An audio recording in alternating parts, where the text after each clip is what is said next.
Hello and welcome to episode 44 of the XboxEra podcast. I'm Sikamikanico and I'm joined as always by Shpeshal Ed. What's going on? I like that we're still rolling with the exuberant intro. And Figments. Hi. And the not so exuberant intro.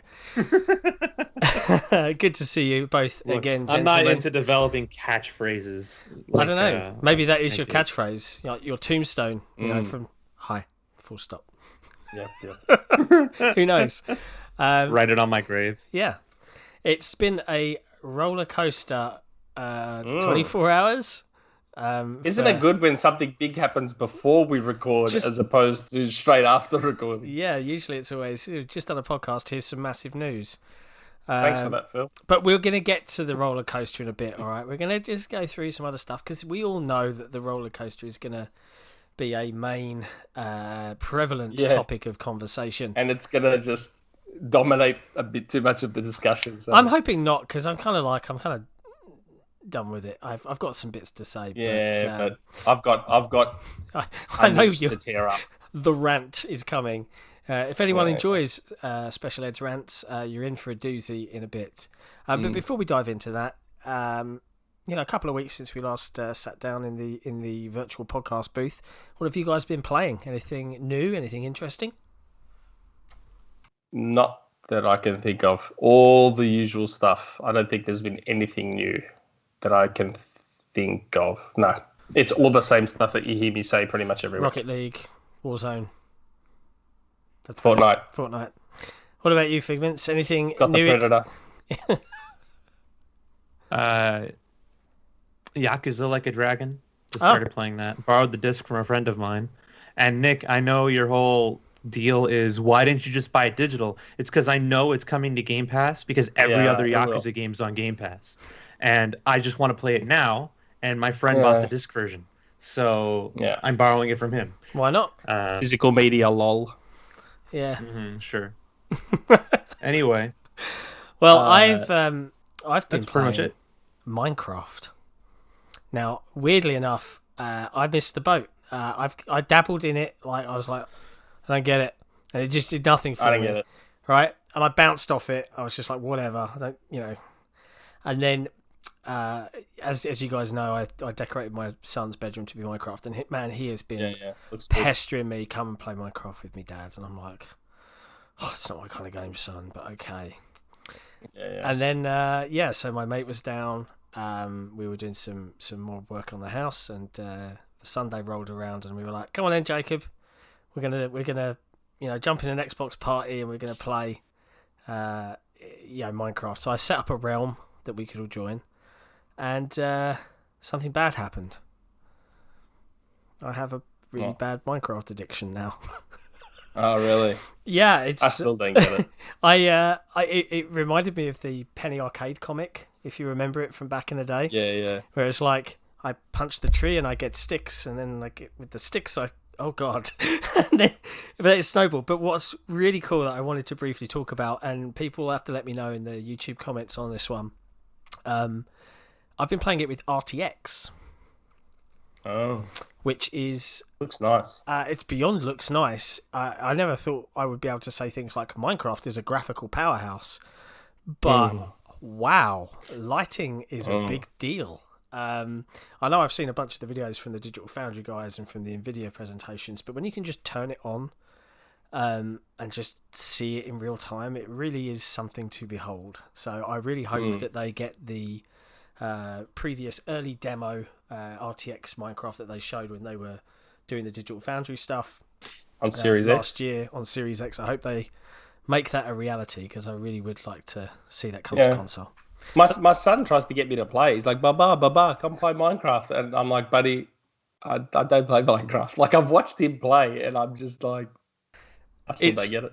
I'm too old. It's just one of those things. It's like you start getting into like this weird interior design phase where you're like, I need a different type of wood on that floor, and then suddenly 4 hours have gone by and you've decimated entire forests. But it's interesting. It's interesting. So yeah, that's what I've been playing. I haven't been playing Hitman 3 though, But I understand Hitman 3 none of us caused had bad looks of it. a bit of a ruckus on the internet this week. Yeah, it was funny. So obviously there's been the funny controversy about the PS5 outperforming the Series X in the Digital Foundry head-to-heads. But then Hitman 3 has come along and sort of shown, I guess, the gap many were expecting between the Series X and the PS5, like a decent resolution jump, higher quality shadows. But the Series X and the Series S have this one spot in Mendoza where the frame drops when you're in this field of big flowers. Right. And every now and again, I think the Series X and Series S drop when scoping. Just so like if you're zooming in with a sniper rifle or binoculars, or yeah, just very quick random drops. Now, mind you, if you've got like a CX panel with VRR, then you're not going to see those anyway. But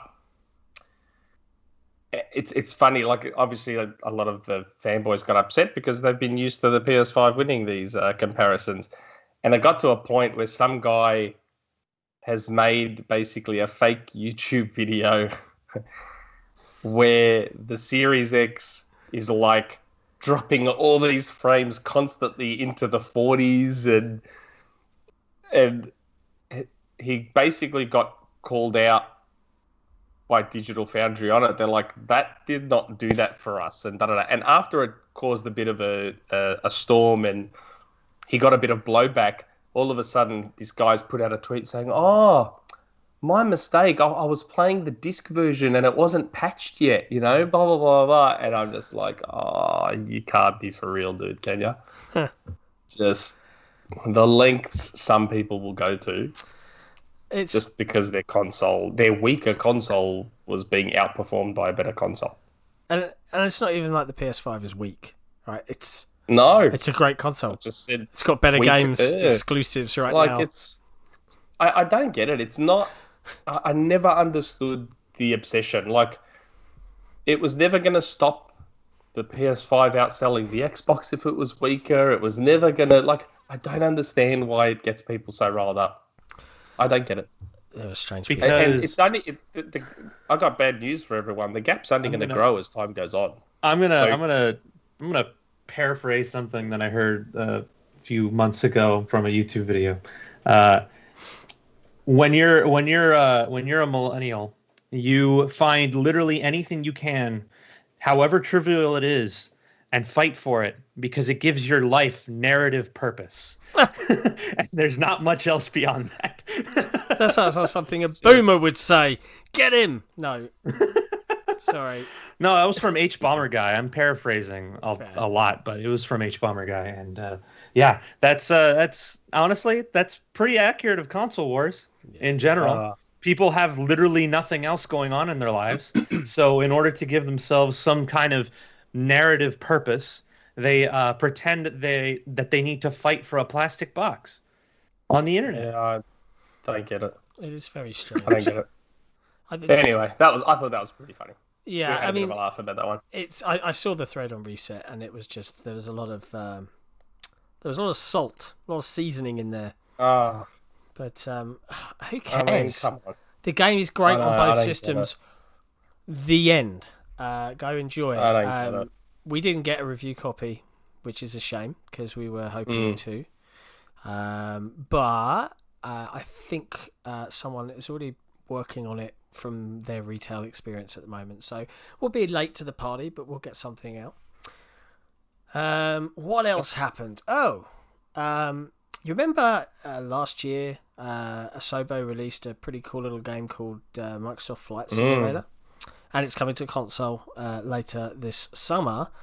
Well, they and another studio called Klei or Klei, I think it's Klei. Klei. I call them Klei. Yeah. I'm pretty sure it is Klei.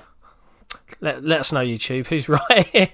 But either way, the guys who made Don't Starve, Mark of the Ninja. Yes, they have been scratched off the list. Right? Yeah, I think that's the way you worded it. Get Asobo and Klei off your acquisition list, folks. They've been invested in by another large stakeholder. 10 cent for Klei. Yep. and I can't remember. It was the weird name of that. It was a holding company for with Asobo. I just can't remember what the name is. But Tencent, apparently, recent rumors suggest Tencent is gearing up to do a lot of major either acquisitions or investments across the board. So who knows what they're gearing up for? Probably a streaming service. But the consolidation of the industry. Wait, I don't think that's happening. I don't know. Like, yeah, there's still the consolidation thing doesn't make sense because there's still a lot of hands to go around in the game industry. Well, new studios are being formed all the time. Yeah, and that too. Like you have EA, Microsoft, Activision, Take-Two, Ubisoft, Take-Two, CD Projekt Red got into their own kind of thing, I think. Focus Home, Deep Silver. Yeah. There's loads. You have all these publishing houses from the top end to the low end, and just I don't think anyone's consolidating anything, really. There isn't. They're only consolidating when Microsoft buys a studio. Oh, yeah. It's because it's consolidation when you're taking away games from PlayStation. That's right. Because if PlayStation doesn't have a game, then that's bad. But if Microsoft doesn't have a game, then that's good. That's a good thing. Because Microsoft are villains. Yeah. I saw that post and I laughed out loud. I know exactly what you're referencing. You know who you are. If you hate listening to this podcast, because the only way you listen to this podcast is if you are hate listening, which is bizarre into itself. But if you know who you are, that was kind of lame. And they're evil as well. They've always been evil from the start. Moustache twirling. Oh man, that's bizarre. I don't understand human beings sometimes. So we can scratch those off the list, right? But yes. Okay. I think BD Sam's, and I think the rumor is going around the houses, right, between all of the people that cover the industry, is that, you know, it's not just Tencent out there. Everybody is out there thinking, I better buy something. It is a seller's market, folks. Be interesting to see where things land up. But yeah, it's definitely lots going on, and it's going to be. I think it's going to be an interesting year generally, because I think there's going to be more surprises, not just for Microsoft, but just for the industry. Right, I'm not alluding to more things, but I certainly expect there will be. Speaking of interesting things going on across the industry, someone celebrated their anniversary, I think, the last couple of weeks, which is Larry Hyrb. 20 years at Microsoft. Wow. And Xbox specifically too, I think. Yeah, he was there from the OG days. OG. Which is kind of, you know, I haven't met Larry. I'd love to get him on the podcast one time because, as I'm sure you guys know, he used to be a radio presenter. Yeah. Which is why he sounds so good on his podcasts. He's got a great voice for it. It's always been an interesting... but he's an audiophile though. Like he's really into his equipment and stuff. So he's got like the best mic and all the equipment and the head. Like he's fully into it. Yeah, we get him on. He'd be like, dedicated that a snowball? Click. Dedicated mic leads, dedicated mixer. He's got a microphone that's even better than these snowballs. Yeah, like that's how serious he takes it. Yeah, well, the snowballs they are the starter mic, but I think they do the job just fine. But yeah, it's congrats to Larry. Would love to get him on one day. I think that would be an entertaining podcast. It's always interesting, and I don't mean any criticism towards Larry, but you know, to stay with something for 20 years, you know, he's been around the block a bit, and a lot of companies will be like, oh, we need someone new, someone young, fresh blood. But I like the fact that he's kind of adapted throughout the whole thing with regular podcasts, and he does his own website. Yeah. It's pretty cool. So good for you, Larry. Keep it up. We'll see you for another 20. What else? What else has happened this week? Speaking of publishers, we had, I don't know, was it Devolver or was it the developer of Fall Guys? That Both. Was like, yeah. So the Game Pass Twitter account was like, yeah, Fall Guys is coming to Game Pass. And let's be honest, is that a shock to anyone? Like, probably is coming. I just assumed it was going to be a Rocket League situation. Yeah. And then the Fall Guys Twitter account and I think Devolver were like, no, Fall Guys isn't coming to Game Pass. And my first thought was, sure, it's not coming to Game Pass. This is Control all over again.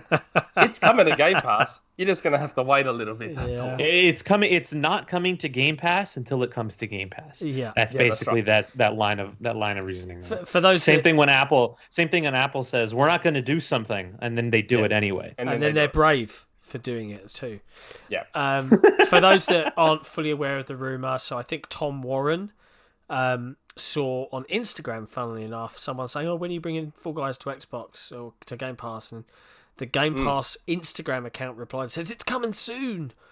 And then he shared that on Twitter. Everyone got hold of it. And Fall Guys media team and Devolver, the publisher, were forced to say, "No, it's not." Yeah. Just like when Phil said Control's coming to Game Pass and Remedy were like, "No, it's not." And then Control came to Game Pass eventually. Yeah. So, I mean, it sounds like the deal's a way out. Why wouldn't that game want the boost? Why wouldn't they want the boost? Yeah. Well, they probably got a legal contractual obligation with, was it PlayStation? They came out on First Plus. Yeah. It's probably It'll exclusive. be just like Rocket League. Yeah. It'll be exactly like Rocket League. Yeah. Same thing.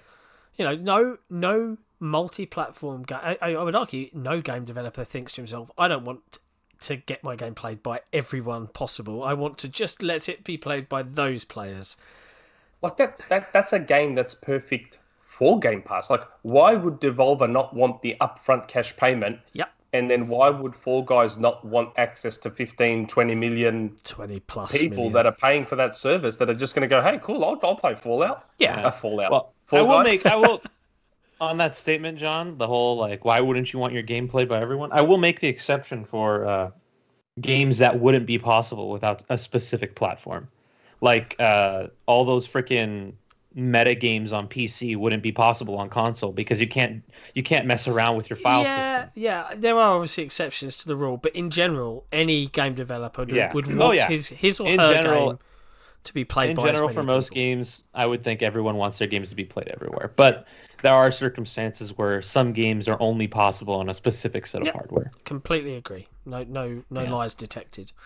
So if you have patience, just wait. Fall Guys will come to Game Pass. Yeah, pretty much. It's gonna, like, there's this. This isn't, and by the way, this isn't like RumourMill or inside info. It's just like it's coming to Game Pass. Like, that is so like. You just expect it to come to game. Like how Yakuza Like a Dragon is an coming to Game Pass because every other friggin' Yakuza game's on Game Pass already. Come on. We said on the podcast back before Doom Eternal even come out, we were like, Doom Eternal's going to come to Game Pass if you can wait long enough. Yeah. And then like Doom Eternal came to Game Pass. Man, like, that is bringing back some like serious like secondary school memories, like where people used to go beard when they didn't believe you. Do you remember that? Was that a thing? That reminds me. Has there been any news on the front of the Bethesda acquisition? Because they were supposed to close out the deal sometime quarter 1 2021, right? Well, it's funny because that question we could tie this question into the next topic and arguably the major topic, because we also have community questions that tie in to this topic and that question, kind of. Well, I'm hoping we're going to be able to knock a lot of them out, and then when we come to community questions, we can be like, "Yeah, we've." Don't worry. This is going to cover quite a few of the questions. Don't worry. We're about to answer a few of them. Let me strap in. So,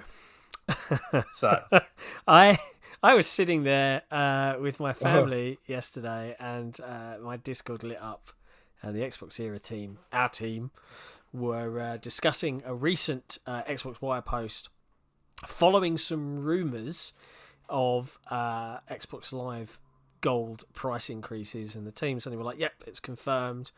Well, it started with the photos. Yeah, there was a couple of photos where people that worked in retail or something took a photo 6 months for $60. They were like, "What? Xbox Live? What's going on? What's going on?" And that floated around for a day or a few hours, whatever. Yep. All of a sudden, Microsoft came out with their official statement: "Hey guys, we're doubling Xbox Live Gold." Oh god! And the gaming world were just like, "What are you idiots doing?" Like, I guess I know. Oh my God. There's so many aspects I want to kind of talk about here, but I'm also kind of over it.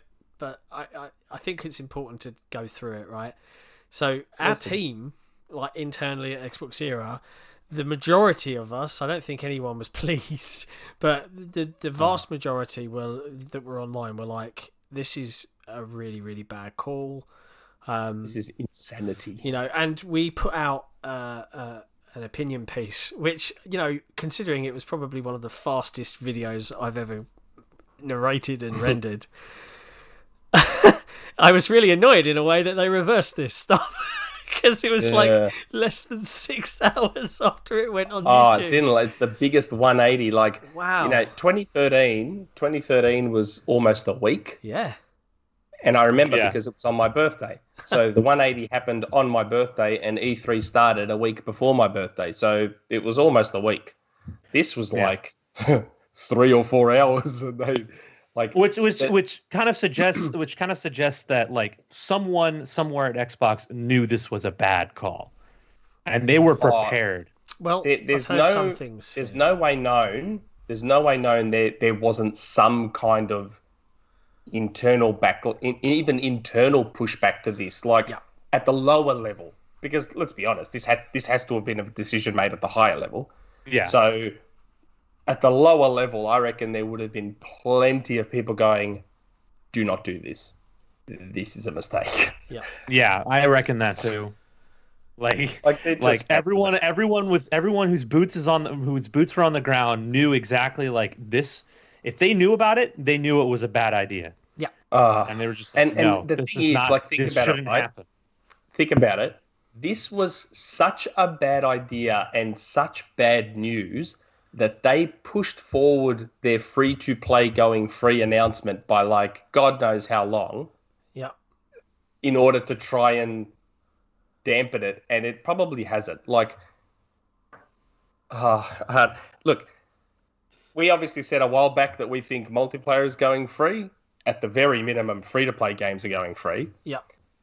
And logic would dictate, like it should have been obvious to anyone with any kind of idea that this free-to-play going free thing was probably aligned to Halo marketing. Yeah. Like as soon as Halo, put it this way, everyone out there, not just us, everyone said it. As soon as the rumors came out about Halo's multiplayer being free, people were like, okay, so either multiplayer is going free or free-to-play is going free. Yeah. To coincide with this. And we said here, we were like, wow, $299 Series S would be big with Halo Infinite multiplayer and free-to-play multiplayer being free. Yeah. Then, of course, Halo got delayed, which means they didn't announce it. Yeah. What? Okay. Did they clarify if it's just online multiplayer going free? Because I know Party Chat is still locked behind the paywall on Xbox. Free-to-play games. No, that's what I mean. Gold. Like free-to-play games would no longer require gold, right? But yes. Party Chat on Xbox, as far as I'm aware, is still locked behind the gold paywall. So that is it's like only a half step towards what people are asking for. This is the problem, right? Because and this is what we argued when we wrote about it is Xbox Live Gold is a dinosaur. Like you can't spend the last year of your marketing or last 5 years of your last console cycle saying, no, we're the good guys now. We're advocating for the players. We're advocating for cross-platform breaking down barriers, blah, blah, blah, blah, blah. We're coming to PC. PC's just important. We're all Xbox, except you guys on console have to pay to get on and get in parties, but the PC guys don't. It doesn't work on any level in terms of your one market, your one system message. It just falls flat. So that's why a lot of the industry were like, they're going to do something about this. Xbox Live Gold isn't just a dinosaur; it's an albatross around their neck the whole time. No, we said it. We're like, it's not a $299 Series S. The focus on Game Pass is already like they've basically committed 100%. Game Pass is the way going forward. So why are you keeping around Xbox Live Gold when Game Pass is the it thing? My guess is probably because they want to sell Ultimate subscriptions, and with Gold bundled into Ultimate, that's right. Like you can say, pay Game Pass Ultimate, because otherwise, if you don't have a PC, there is no reason to pay for Game Pass Ultimate if you're a console player. Yeah. There's no reason. Yeah. So that's exactly right. So I think the logic behind the decision, and I do believe this is probably, there's someone pushing the pennies in the background working in Silo who's come and said, yeah. And, if you took the sentence and you're at a super high level, all right, and I want to lay this out, I am not excusing the decision that was made. I am very, very glad it was reversed. It was a terrible, terrible idea. But I'm trying to work through how this possibly got a thumbs up. Yeah, sounds great. Yeah, okay, we haven't had a price raise on this for 10 years. Fair enough. And we're only... And correct me if I'm wrong here, but the small print was if you're an existing paying subscriber, your price isn't going to change. Yeah, your renewal will be the same price. It's only the cards that you could buy, if you're buying a monthly or a 3 monthly or a new. It was, I think, for new members and lapsed members. And I think that's the key, right? That is obviously a very clear intention to raise the price of gold, put Game Pass Ultimate next to it, and say, well, this includes gold, and I get a bunch of games. I may as well just get this. It's only $10 more. It was just a slime ball move to get people onto Ultimate. That's all it was. There's the carrot and the stick. So they've been doing the carrot for 3 years, which is the conversion. Yeah, and then they beat people over the head with a stick by raising the price on Xbox. And then they're like, you know what? My guess is they were like, this isn't happening fast enough. Let's get the stick out. And then the internet came back with the bigger stick and was like, no. This isn't flying. We said it back last year. We're like, I've been beating my drum about the S being a worthless console for how long now? Because it's not actually a $299 S. It's a $360 S versus a $399 digital PS5 as a Fortnite box, because you've got to pay for gold. Yeah. If gold was going up to $120, all of a sudden the S becomes more expensive than the PS5 digital. It's mad, isn't it? And it's like, what are you doing? What are you doing? What concerns me more is, and some people aren't going to like this, and I've seen the discussion on all the forums and everything, how did this get past Phil? Phil, there's Satya, and there's Phil, and there's nothing in between, yeah? That's it. At some point, this came across Phil, because I don't think it would have been his idea. I'm going to give him the benefit of the doubt on this one and say it probably wasn't his idea. I think it was probably a CFO talking in the president's ears. Well, this is my point, right? This is someone working in Silo who, when you look at it from that high level, hasn't had a price raise in 10 years. It'll drive more people to Game Pass. If it did hit Phil's desk, which it has to have done, he's looked at it at that high level and just gone, okay, and not thought about all the other things. And this always bugs me. All of the interviews over all of the years, it's been a decade, right, of free-to-play games where you have to have gold to play, ergo it ain't free to play. No one, not a single journalist has said, hey, Phil, why is it that that's the case? Yeah. Because I'd love to hear an answer. Why has no one asked this question? I would have asked him. Same here. It's bizarre. And look, I still think Xbox Live Gold is going to die. I think, I think Game Pass is well over 20 plus million subscribers now. I think there's a tipping point. When they hit either equal, they're going to make that trade-off. Yep. But it's not until they get there. That's the problem. Yeah. Now, this leads into what the problem was saying before. So, weren't you saying that are they going to give good news or something like that after this? Give good news? What do you mean? You asked something before we started this topic. Bethesda acquisition news. Has there been any update? Bethesda acquisition. So I've already seen, people saying, what are they going to announce? Because isn't the investor call or something Tuesday? On Monday, I would imagine end of fiscal year 2020, which is in what, a month? I think. No, I think they've got their call, and I could be wrong. When does the fiscal year end? I can't. I don't know the business terms. People have been asking, what news are they going to give? Good news are they going to give at that investor call to sort of soften the blow of what happened?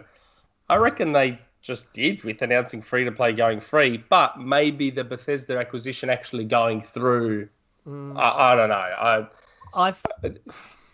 The thing is, though, what It's always one step forward, two steps back with Microsoft, isn't it? Like, people keep laughing at me and getting upset when I say they're a dumb company, and yet they keep proving me right. Like, yeah, they are, though. They're so dumb, and they continue to be dumb. And just when you think they're getting less dumb, they go and do something really dumb. Again. Well, this is the other side of the coin here, right? Is I get, I read that and I was like, this is so stupid. I loved, shout out to Randall Thor for writing on his thumbnail what I would have written if I wasn't trying to, not swear. His was just, WTF are they thinking? But yes. The problem I have, the other side of the coin to this, is the bad faith masses out there who, I can understand, and this is where it gets super interesting for me on a more industry-wide level, is when Xbox make a bad decision or a bad call, and we've all lived from 2013 through to now, we've seen it, right?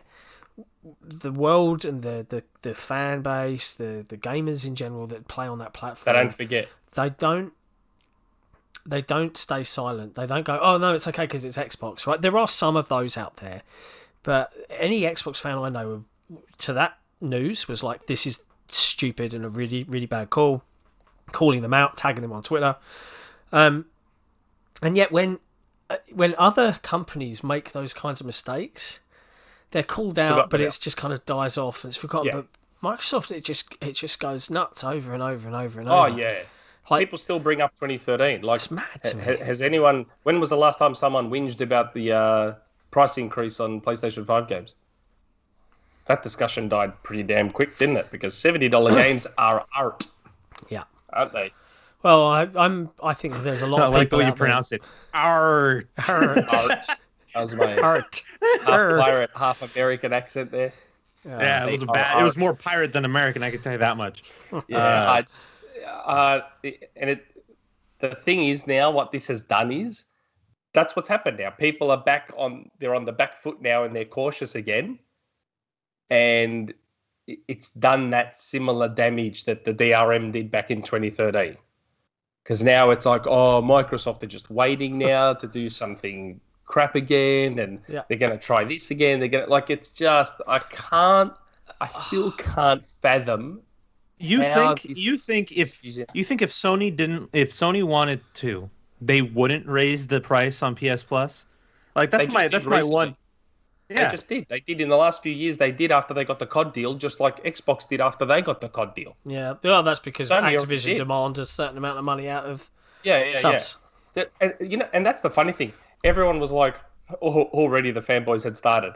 Oh, Sony should put out a video showing blah blah blah blah blah, and it's like, oh my god, idiots! What you should be worried about is that Sony will now turn around and go, hold on, Microsoft's doubling their price.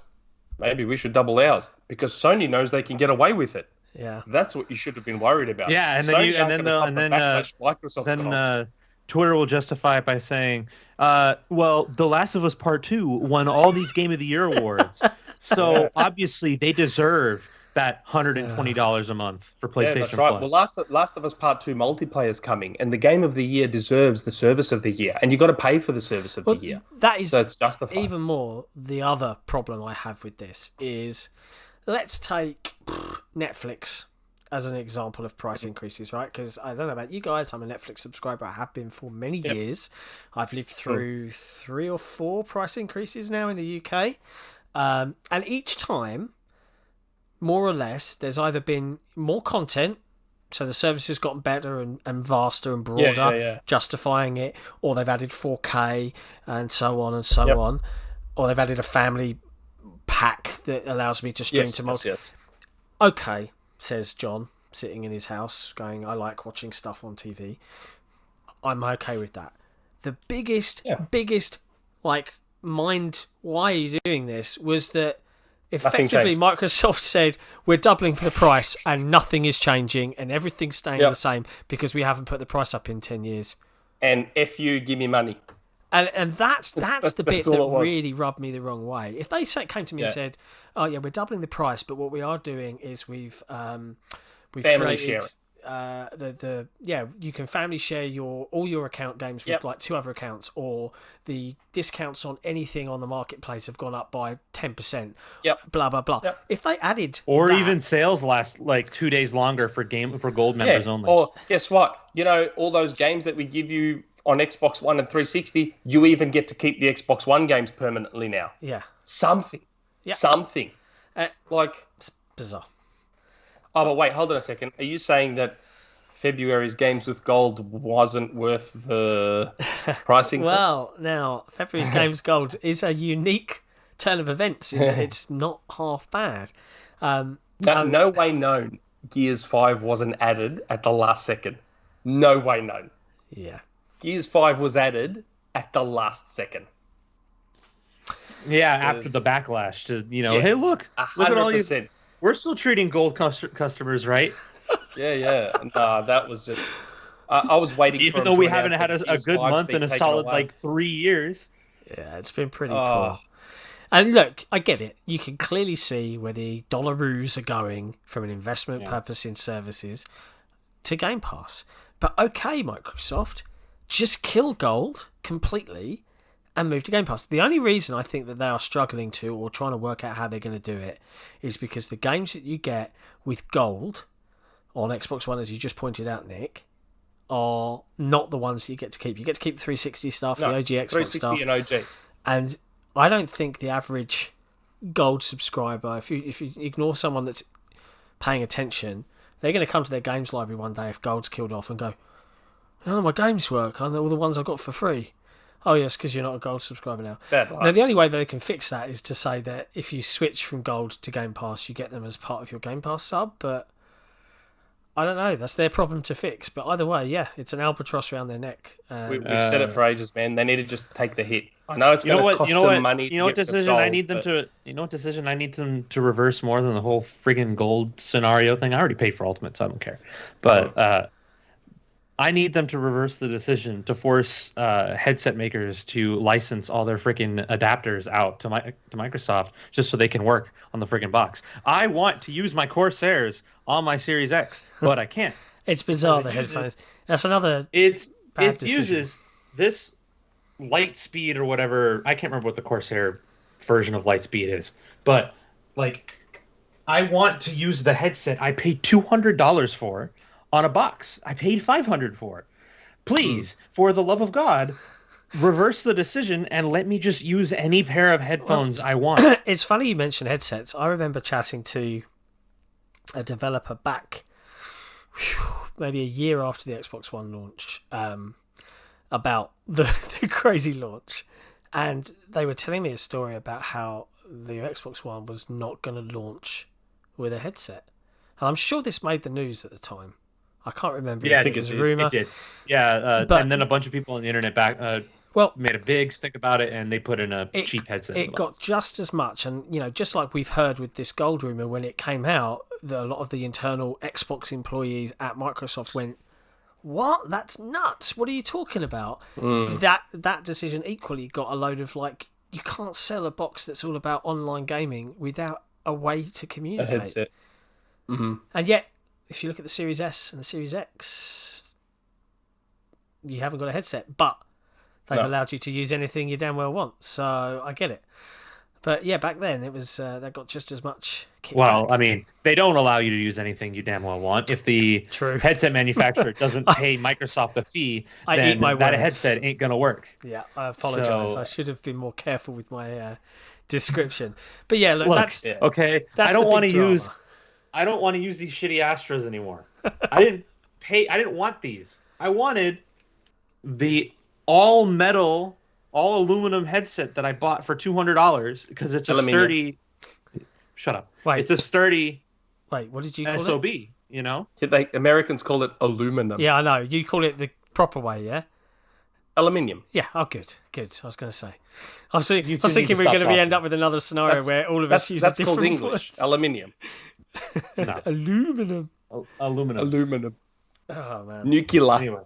So, That was the big. It's nuclear, you weirdo. Yeah, I know, but I hear so many say nuclear, and it makes me laugh. Well, no, the funniest one for me, all of my American colleagues do it, and I think it's a thing in Australia as well. Anyway, please, Phil. Niche. I say niche. It's a niche. A lot of them say niche. I say niche. Yeah, okay, good. Cairo? Anyway, but I also please, Phil, reverse the decision on licensing headsets so I can use my Corsairs on my Series X. Thank you and goodbye. There you go. Well, look, in the end, it was good that they reversed this, but I don't think people should be congratulating them for reversing one of the dumbest decisions they've ever made. Like, it doesn't. It took them 3 hours to do that, so I mean, you shouldn't be congratulating to be something fair, that's quick never for it to make its way through Microsoft bureaucracy. Well played. Yeah, but I guess that's the advantage to Phil being one level under Satya, that he could just be like, "Yeah, we're pulling this," but seriously, don't be congratulating Microsoft on this. Like, this doesn't call for a congratulations. It calls for an as in, because they shouldn't have done it. Like, well, it was one of the dumbest things. Do you really think anyone higher up at Microsoft or at any big corporation really listens to the boots on the ground? No. I'll tell you what, though. But this is why I keep saying they're out of touch. They don't get it. I keep saying it, and people keep getting upset when I say it. They don't get it. They just don't. Like, they're not. The funniest thing. I don't know. Do I keep going? I can keep going. I know you could. I'm trying to stop you, please. They're not. They're not a gaming company at their core, like Nintendo are, and like to a lesser extent PlayStation are. Like, they're not a gaming company. They are the Windows company that have a gaming division, and that's the issue, I guess. Like, I don't know. Maybe we can say they're getting better, but are they? I think they are. Proves that maybe not. I think they are. The fact that they turned it around is the fact that it was turned around at all is a great thing. Lots of other companies would just weather the storm and just plough on regardless. It's brilliant that they are that nimble and that agile, that they can turn around such a big decision so quickly. Yeah, because you got to think that's all gone out to print, all the cards with the new prices on. Oh, yeah, like that's a big deal. And you know what? Despite what people might think, the DRM reversal in 2013 was huge. Yeah. Like, there was some serious crunching to get that fixed. Like, you saw, think about it. They've been planning the free-to-play thing for ages, right? Yeah. Yet, they're still saying it's not going to be turned on for a couple of months. Yeah, so they're still working through it. Yeah, because it's obviously not that simple to just go, bang. The thing is, so everything free-to-play is free now. Even then, like, that's not an announcement I'd like make on an E3 stage. Hey, guess what, guys? We're finally letting you do what the other teams have been letting you do forever. From the start. Yeah, from the start. But here's where I get really amused is the conspiracy theories. Like, oh, God, the conspiracy theories. People actually thinking, oh, this was clearly a calculated move. Oh, this was a PR move. Phil's a PR guy. This was a PR move. I hate that phrase as well. Oh, it's just PR speech. Anything that someone says from a company to someone else in public domain is public relations. Oh, it's just PR speech. So you're telling me, right? So this is... And you know what? You're telling me they made one of the biggest blunders Xbox has made in 7 years just so they can push free-to-play is free now. Yeah. Are you kidding me? They couldn't just they couldn't just make an Xbox wire post saying, hey, free-to-play is free and not have all this nonsense? Don't get me wrong. I'm open to a good old conspiracy theory if someone can explain it to me well enough. But you can't tell me that Microsoft had this good news, which is free-to-play going free, which is good. Yes, it should have been like that from the start, but it's still good news. Free-to-play is going free. And they thought, how do we boost this and make it even bigger news? You know what? Let's say that we're doubling the price of gold so that everyone will absolutely hate us and not trust us again, and then say that free-to-play is going free. And we'll make sure to do it Friday night so that when we get the backlash, everyone has to work late on a Friday night to fix it. Let's do that. Yeah, so I did hear one theory that was slightly better, which was, well, you know, what it probably was, they were like, look, we really want to get everyone over to Game Pass, so we think we should do this, and if we get away with it, we get money, and if we don't get away with it, then, you know, we'll get some of that quill by doing this. And I'm like, That seems a really convoluted thing that they were just going to do anyway, like making it free-to-play games be actually free. So if you're thinking that this is like a calculated move... 4D chess. You're a plonker.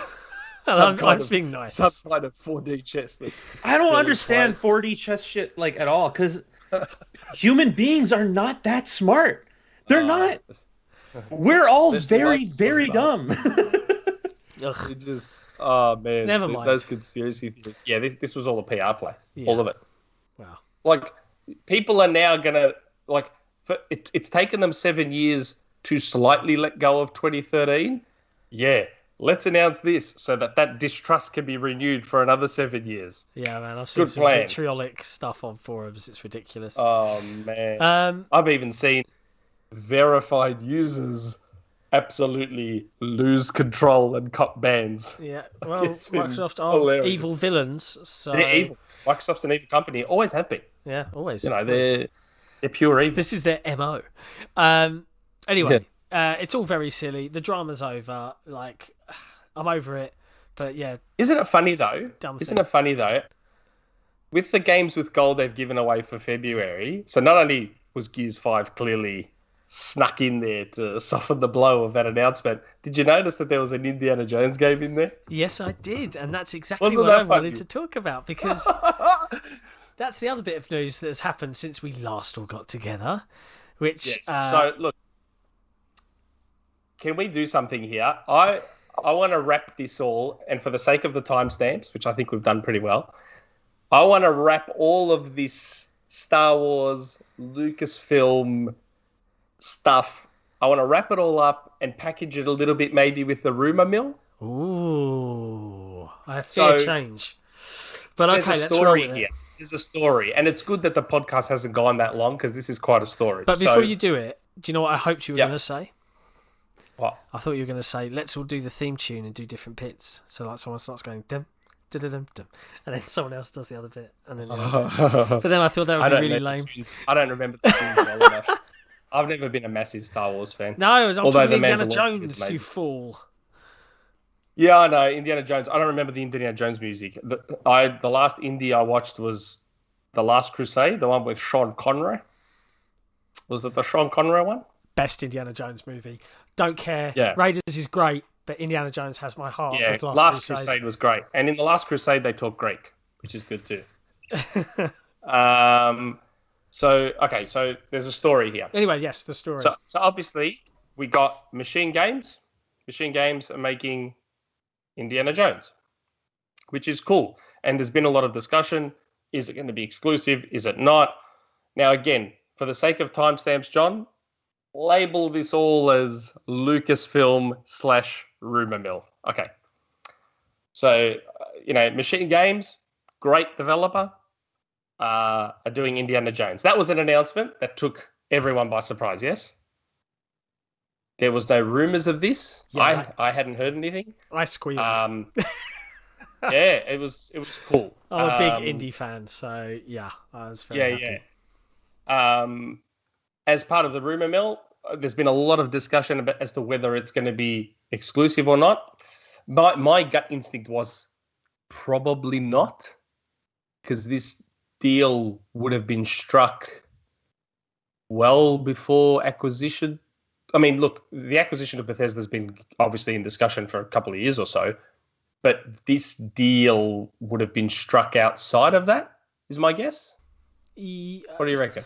It would have been negotiated by Bethesda / ZeniMax and wouldn't have had any inference from Microsoft whatsoever. Yeah, from Microsoft. Correct. Although, in saying thanks for all the birthday wishes on the forum, Phil did mention that he appreciated Todd saving that announcement for his birthday.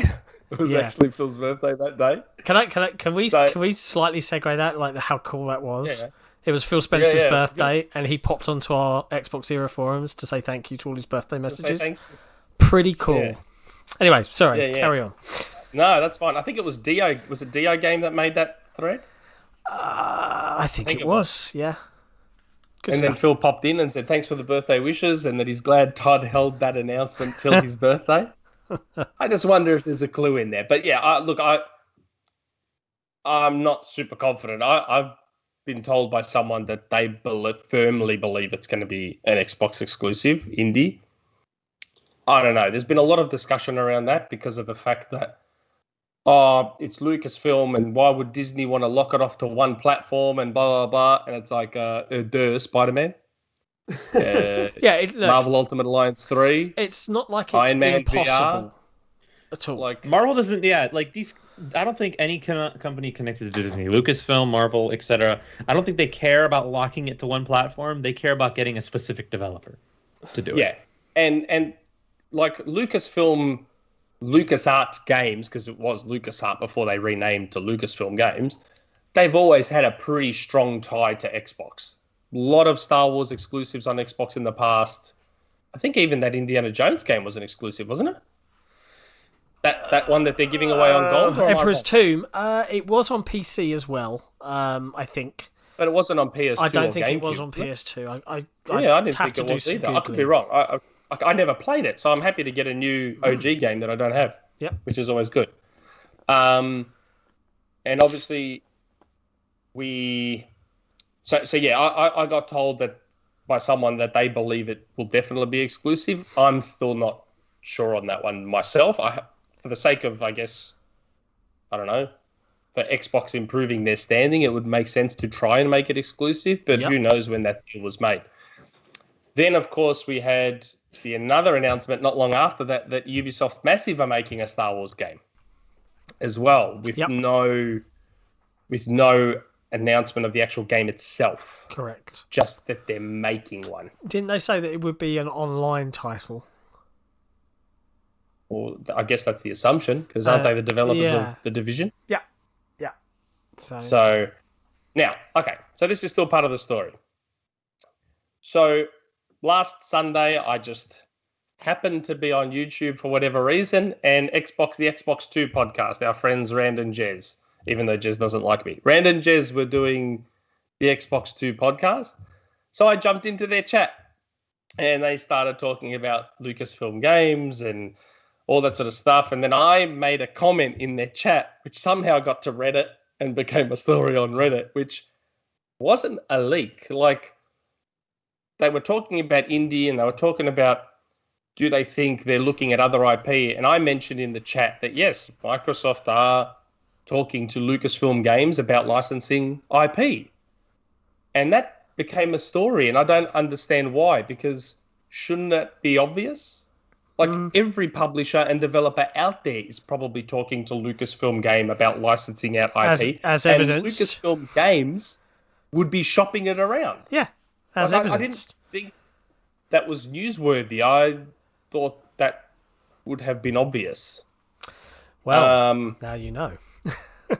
Yeah. It's never obvious, Nick. Yeah, obviously not. Somehow that became a story. But, like, it's not just Microsoft. There's a lot of publishers and developers that are probably part of all these negotiations about wanting Star Wars, wanting this, wanting that. I have been given some stuff around all this that I'm not allowed to say yet, and my God, it's hard not to, because I'm very excited about this, but I can't say anything yet.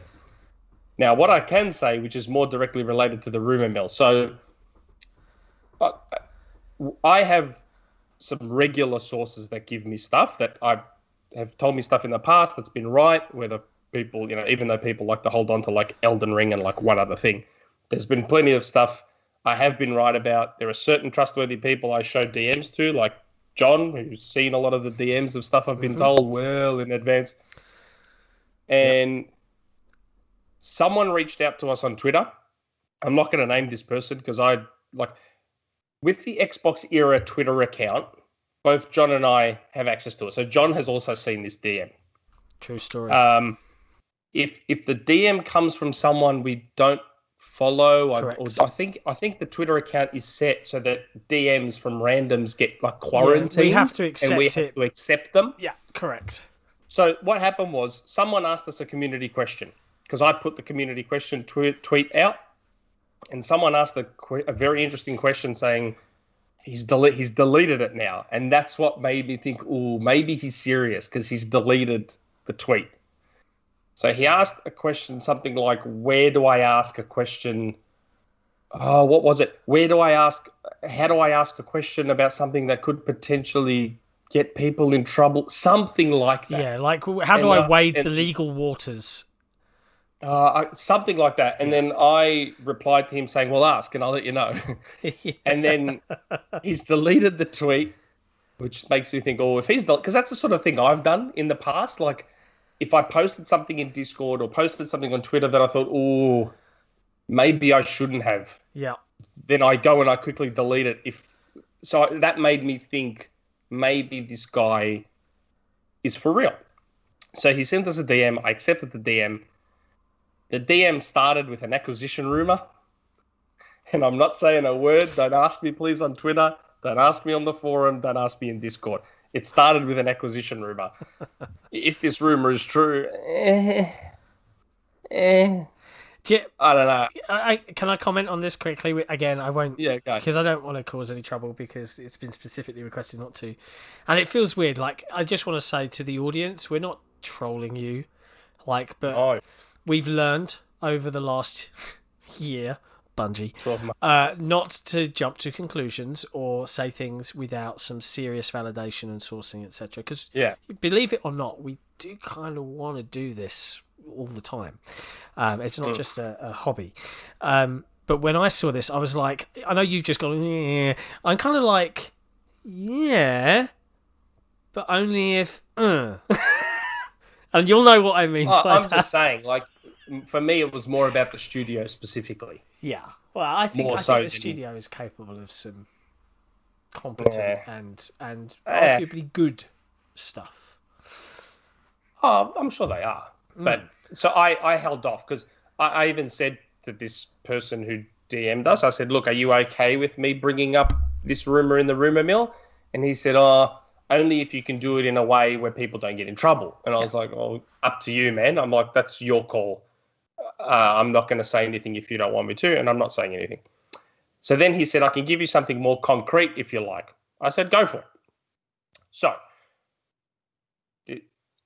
something that I think is a known secret, I believe. There's been a previous thread. One of the Star Wars games that's probably being made is Star Wars High Republic. Correct. I don't think that's a secret. Like, I saw a thread on Reset made a year ago about it, where someone was linking High Republic to the KOTOR rumored reboot or sequel, whatever. Yeah. So I don't think Star Wars High Republic being a game is a secret.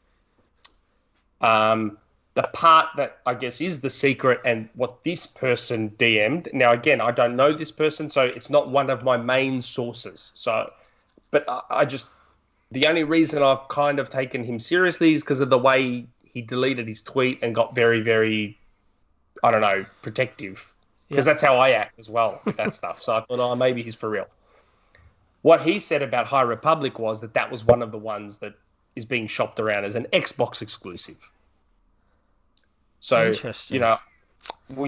I got told about how Microsoft are talking to Lucasfilm about the IPs being shopped around, and it kind of aligned with what this guy was saying, which is that the High Republic game might be an Xbox exclusive. Do we think that Star Wars has... that's going to piss a lot of people off. Yeah, but do we think that Star Wars has the staying power nowadays, following some, in my opinion, rather subpar movies, for that to move the needle? Like, from a gaming point of view, a KOTOR remake does, but an exclusive stuff... okay, fine. The Mandalorian has become bigger than any of the recent new trilogy. That's true. Like, by itself. If the Mandalorian hadn't happened, I would kind of agree with you. Yeah, okay, fair. I would kind of, because the new trilogy was garbage, although Last Jedi is good. But because the new trilogy was crap, yes, you're right, Star Wars has taken a hit. But things like the Clone Wars are good, Mandalorian is amazing. Rogue One was great, and most people agree that was a phenomenal movie, and that came out recently. Which one? Rogue One. No, that wasn't a good film. Okay. That was a good film. We're delving into a tangent that I actually want to go down because I'm noticing no one cares about how the Death Star plans got to the rebels. No, but it was the best new Star Wars film. It was the best new Star Wars film. It had the balls to do something different, and it killed everyone. Okay, Mr. Last Jedi. The Last Jedi was the best one. No, it wasn't. Yes, No. it was the best house in a bad street, but it was the best one. Oh no. No. Ryan No, it wasn't. Johnson actually tried to do something different. Right. Okay. Where JJ was like, I don't know. I don't want to get people upset. Listen, I better remake the old Star Wars movies. JJ, the first film, yep, absolutely a retread, but was okay. It did what a Star Wars film should do, which was have likable characters and a fairly comprehensive plot, but very just okay. The Last Jedi completely ignored the rules of its own universe. Don't you mean Rise of Skywalker? No. I'm talking about The Last Jedi. I like Rian Johnson. I like a load of his films. I think he's a brilliant director and writer. And yes, he did try and do something new with The Last Jedi. But if you break your established universe's rules to have some flashiness or some showiness, like, it's just dumb. Oh, I'm not going to tell you what the plan is, even though if I did, it would save like all of the fucking about. Excuse my French. It's just a dumb movie, man. It's just a poor movie. Yeah. Last Jedi was great. No. I get what he was trying to do. Rogue One was the best of the new Star Wars. I fell asleep in Rogue One. Rogue One was so boring. I fell asleep. Maybe that just speaks to how poor your tastes are at Rocket Star Wars League. None of them are as bad as My Name is Rey Skywalker, Rise of the Skywalker. Yeah, that was terrible. Yeah, I would agree with you. Rise of the Skywalker was terrible. Then, like, seriously, like when I was in the cinema watching that movie, and at the end, I swear on my children, I'm not lying when I say this. So we got to the end of the movie. The old lady says, "Who are you?" And she goes, "I'm Rey." She goes, "Rey who?" And then she looks at those two spirits of Luke and Leia. And she turns around and says, "I'm Rey Skywalker." I literally dry reached. I was like,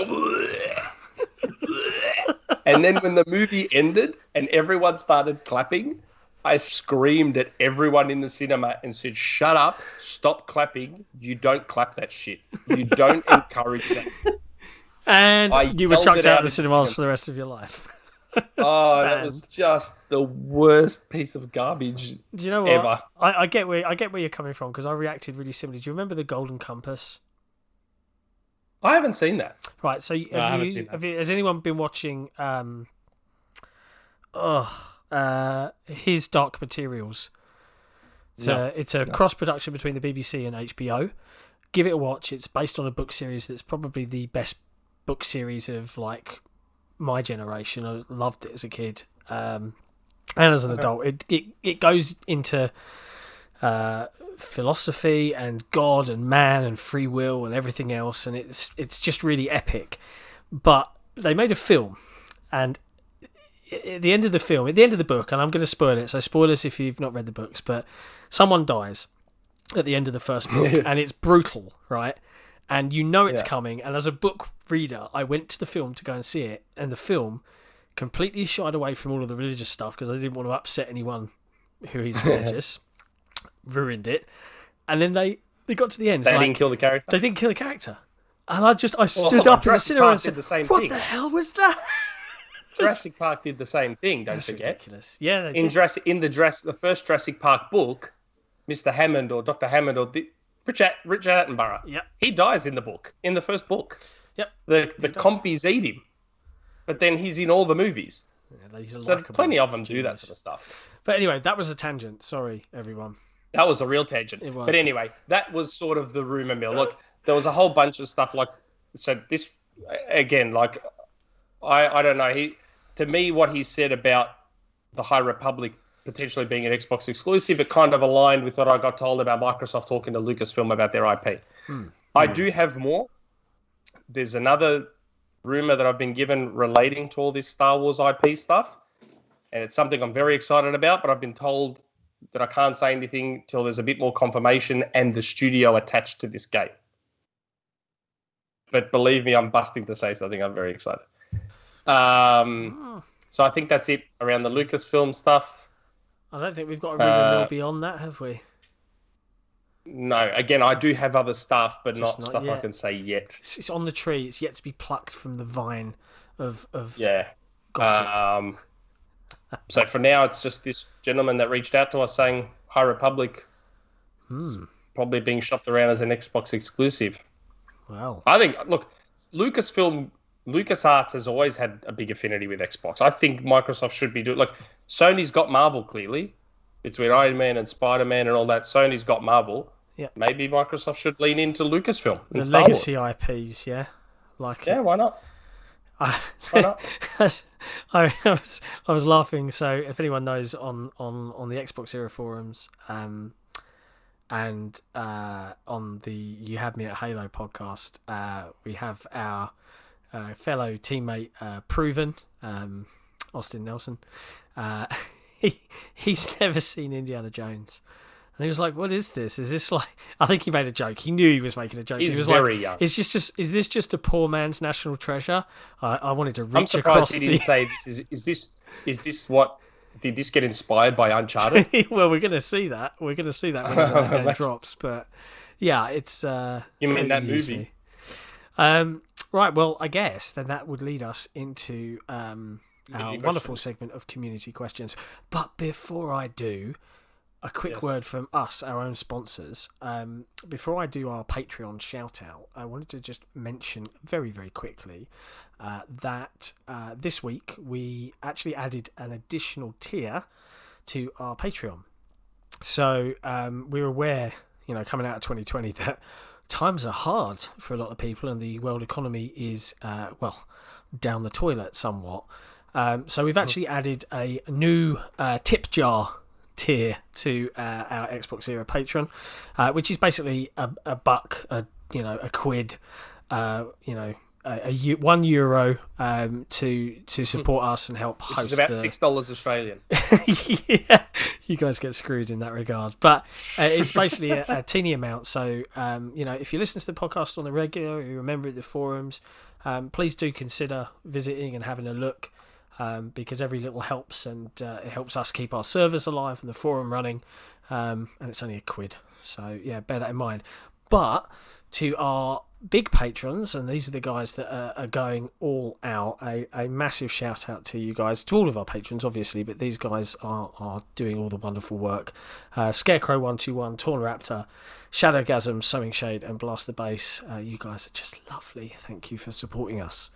And with that, I will pass the microphone back to Nick to guide us through the menagerie of community questions.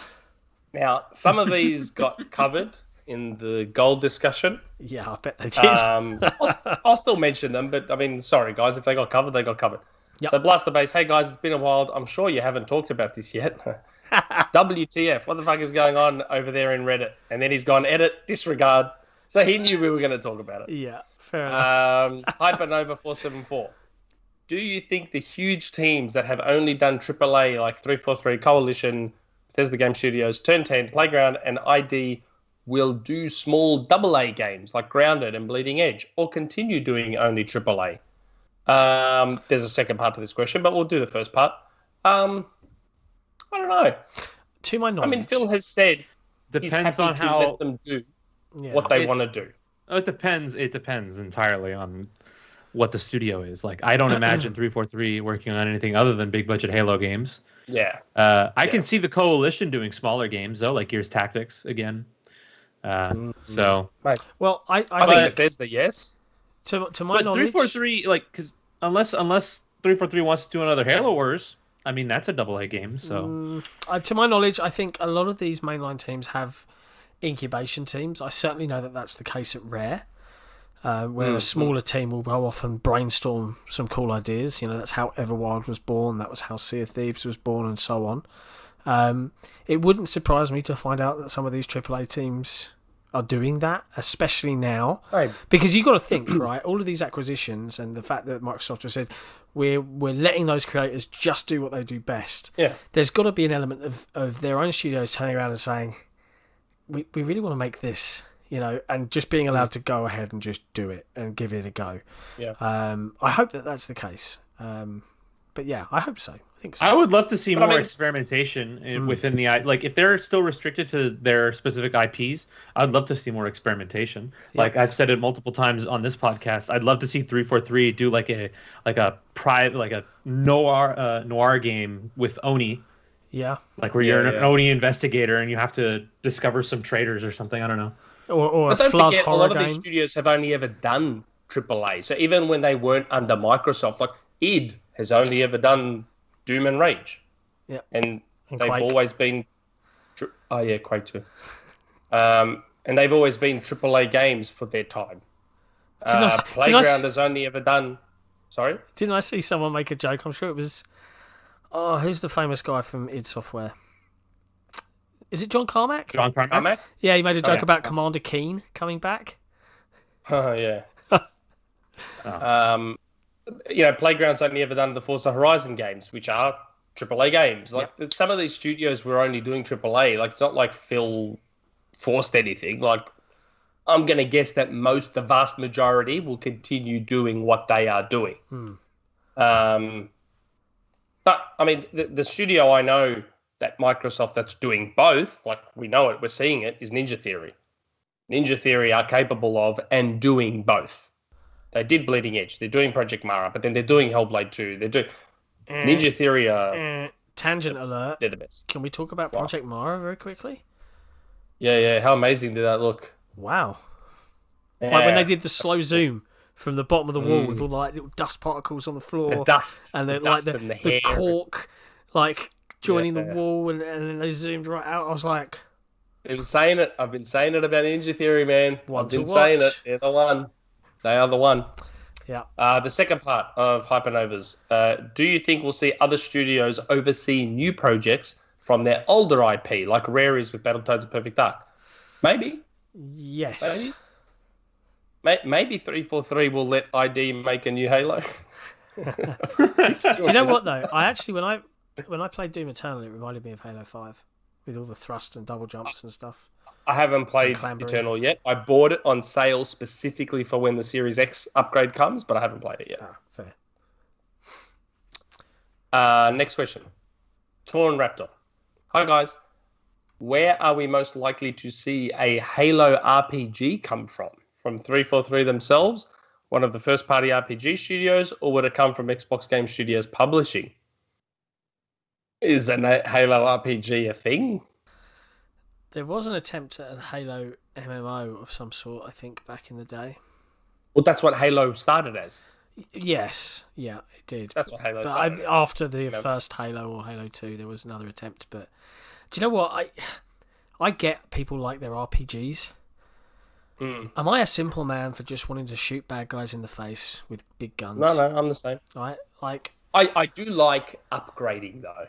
I like the upgrading thing. I've found old posts of mine. I've been saying it for years that I'd love for Halo to be semi-open world and have like upgrading. So you're walking around this Halo ring, and if you're an explorer, you happen to find an upgrade to your gun, or you find an upgrade to your shield, or an upgrade to your suit. I reckon stuff like that would be cool. And it's looking like Infinite may have elements of that. Very RPG-light elements. That's how it looks to me. I don't know if that's the case, but that's how it looks. But I don't know if Torn Raptor is like... I doubt he's referring to Infinite having RPG-light elements. I'm assuming he's talking about like Mass Effect Halo. Yeah, probably. Is what I assume he's talking about, which I don't know if I'd ever want it. Master Chief is already Space Jesus. We don't need a Space Jesus game set in Halo. I don't know. I mean, if it was to happen, I'm going to guess 343 would be the one doing it.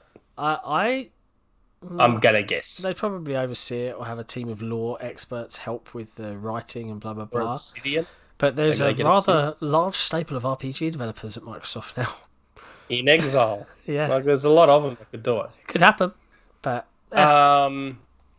Speaking of proven, he's asked the question that is based around Xbox Live Gold. Oh.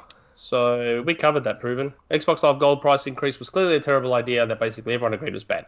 How did Xbox let this idea come to existence? How did Phil or someone else not see the backlash a mile away? Pretty sure they would have. Their decision to backtrack so quickly clearly shows they weren't confident on the idea. We obviously covered this. Yeah. Bad luck, Proven. Daniel, oh boy, because he's updated his question. So he must have had an original question and then changed it. I love it. I'm sure you guys have probably spoken about Xbox Live Gold for almost 50% of the podcast. But do you think Microsoft could have some news soon that would soften the blow? We talked about that too. Yeah. When do you think we'll see the first Halo Infinite flight? Now, does he know that Jez mentioned the flighting? Well, so the Windows Central article, I think they said that they're preparing to do that. So mid-year, E3 timing could be exciting. I certainly can't wait to see. I would love to be part of that beta. I was in the Halo 5 beta. I think everyone was. Halo 3 I beta? can't remember if I was in a Halo 4 one. I can't even remember. Was there a Halo 4 one?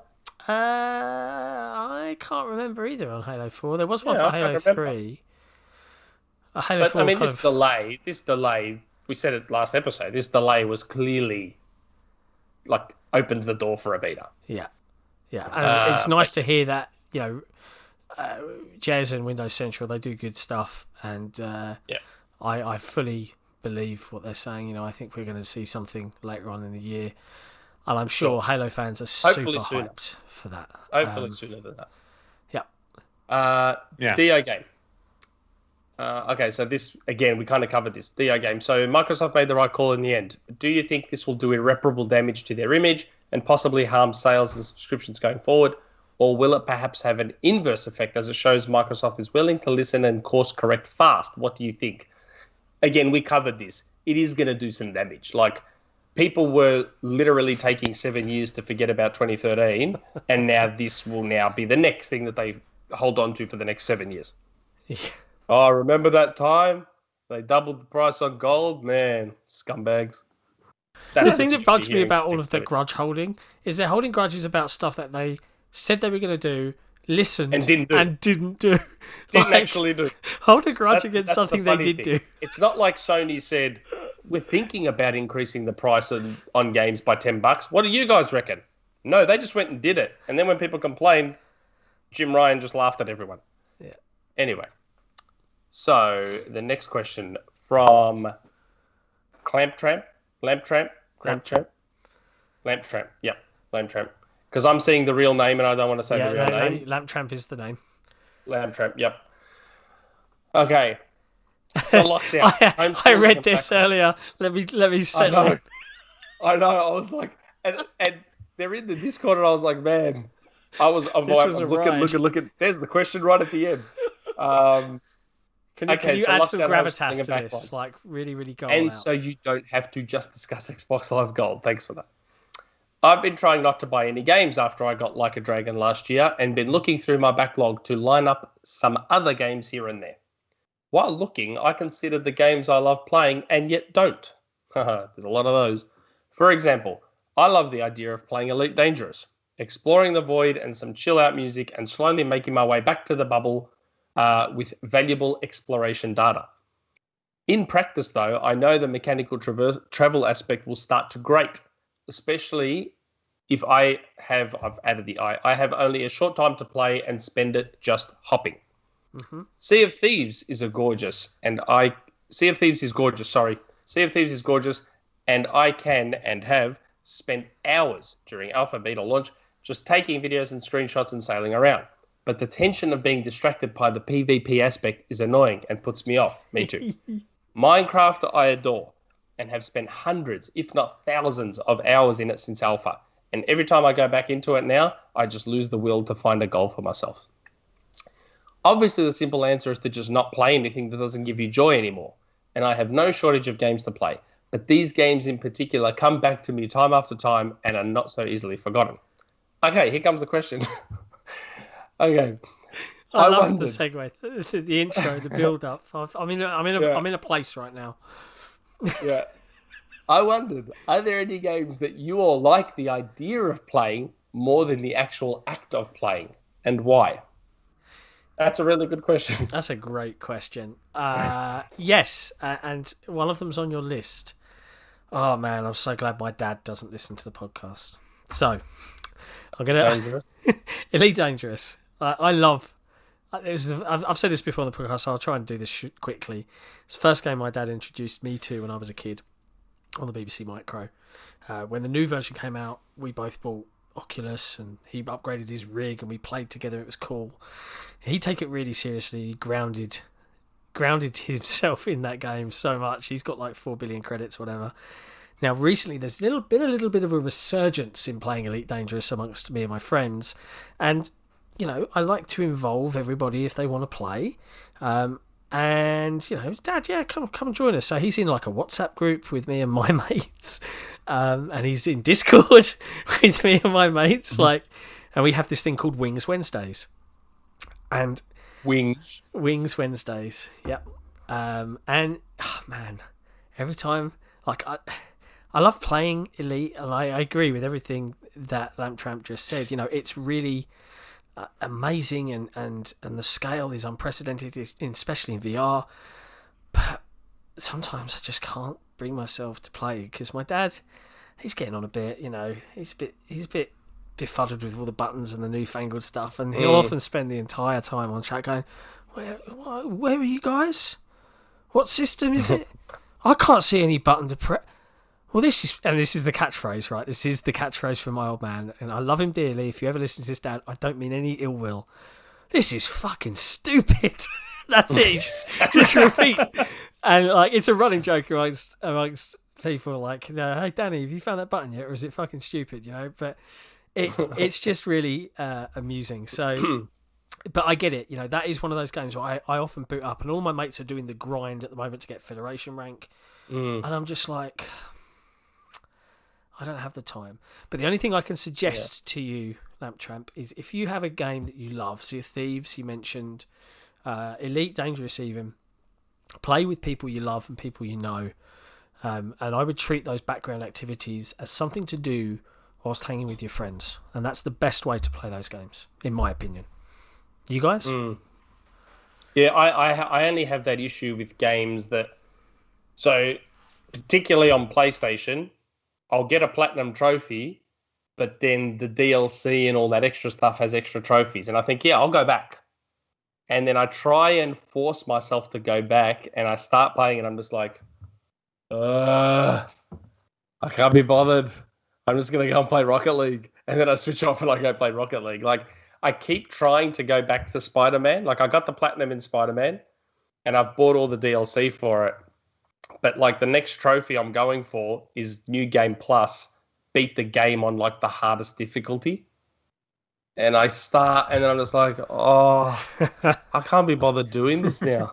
Like, I don't want to just repeat these same missions over and over again. Like, it's just...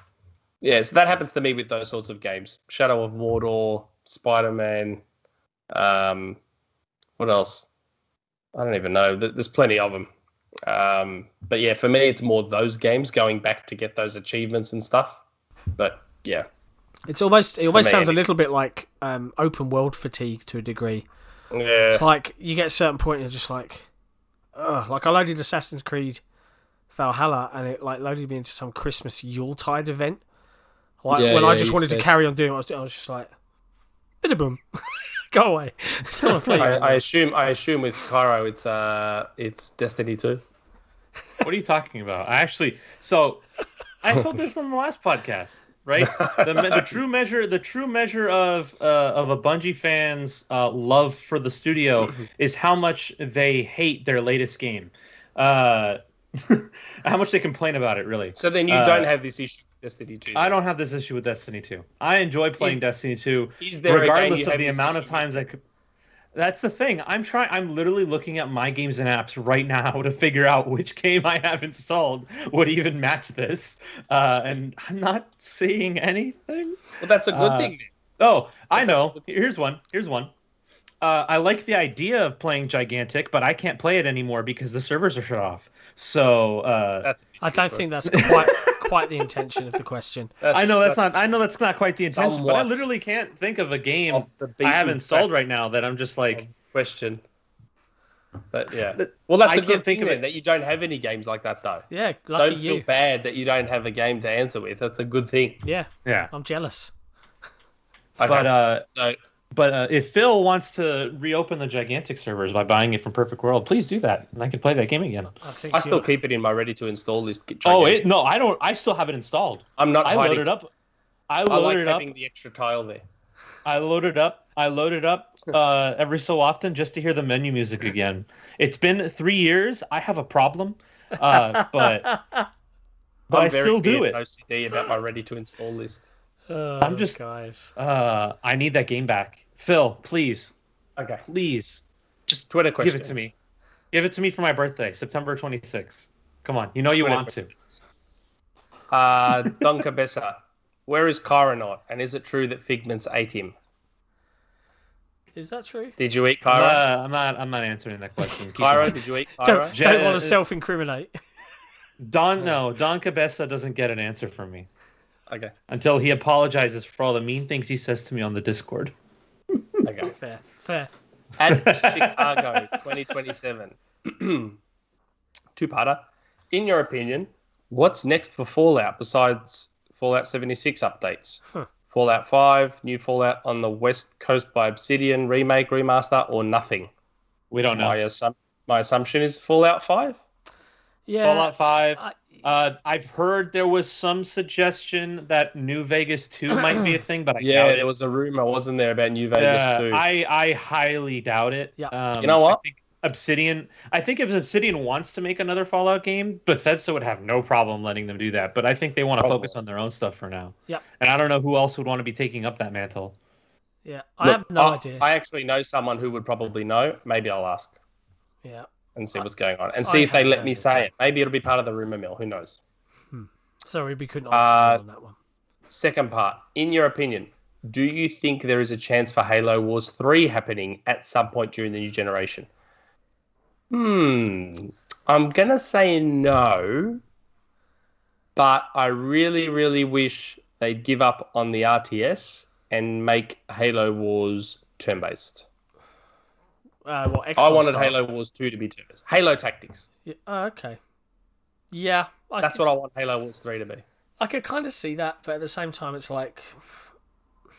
It's so good. What's different? What's new apart from that? It's just XCOM with a Halo skin. I think what's going to happen is... You can download a mod that does that. Yeah, you can download a mod. Okay, there's nothing wrong with that. The likelihood of a Halo 3 being possible, Halo Wars 3 being possible, it solely depends on how well Age 4 comes out. Honestly, that's what I think. If Age 4 comes out and it lights up the charts with the RTS fans and everyone's liking it, then I could see Halo Wars 3 being a thing. But I think there's nothing wrong with that. I think Age 4 is a good test bed for whether or not Microsoft considers continuing with RTS at all. Yeah, because it's really a genre for PC, and while it's a great value add for PC Game Pass users, like I would imagine they'd want to start pivoting things to be both PC and console. Well, you say that, but you can use keyboard and mouse on console anyway. You can. You can. But if you look at Steam, the Age remasters have done very well. Super well. And I think Age 2 is getting Lords of the West DLC in the coming weeks. So I think Resident, which is funny because Age 3 is basically just like for no one mentions it anymore. A DLC for Age 2 though, that's nice. Well, it's funny. Resident Age of Empires super fan, our own Sukia Brood. I think he's lined up to review that one. So keep your eyes open if you're an RTS fan. He'll drop some. And to what you were saying before, I think Halo Wars' future depends entirely on how good Age 4 does. Well, I'm sure it'll do well. On Halo Wars 3, I actually think, the concept stuff that leaked was all space battle RTS style. That could be a unique and interesting way to go, but I just don't see it yet. I just don't see it. Like, if Halo Infinite does incredibly well, maybe, but sorry. By the way, there's nothing wrong with clones. You were saying it's just I know there Halo isn't. skin. I'm just like clones are great when they're done well. Like X-Men Origins Wolverine is one of the best God of War clones, and it's a brilliant game. Yeah, completely agree. Tomb Raider became an Uncharted clone and was better than Uncharted. Like, there's nothing wrong with clones. The only reason I kind of about it is because I just don't think when it comes to Halo that I don't think there would be enough interest to do something like that. A lot of people would want to see something unique. But maybe I'm wrong. But yeah. I'd love a Oni Noir game set somewhere in the Halo universe, please. I'd like that. A slow paced detective game. Oh god. That ODST one that everyone keeps talking about. No. ODST is more like it's got noir elements because of the music. It's got noir elements, but I'm talking like straight up. You're playing an Oni detective or something, and like you're trying to solve a case or something. Yeah. More LA noir than next question / non-question from my friend Anorexic, who needs to make a Rock and Roll Racing remake. My question: what the heck? He's obviously referring to the Xbox Live Gold thing.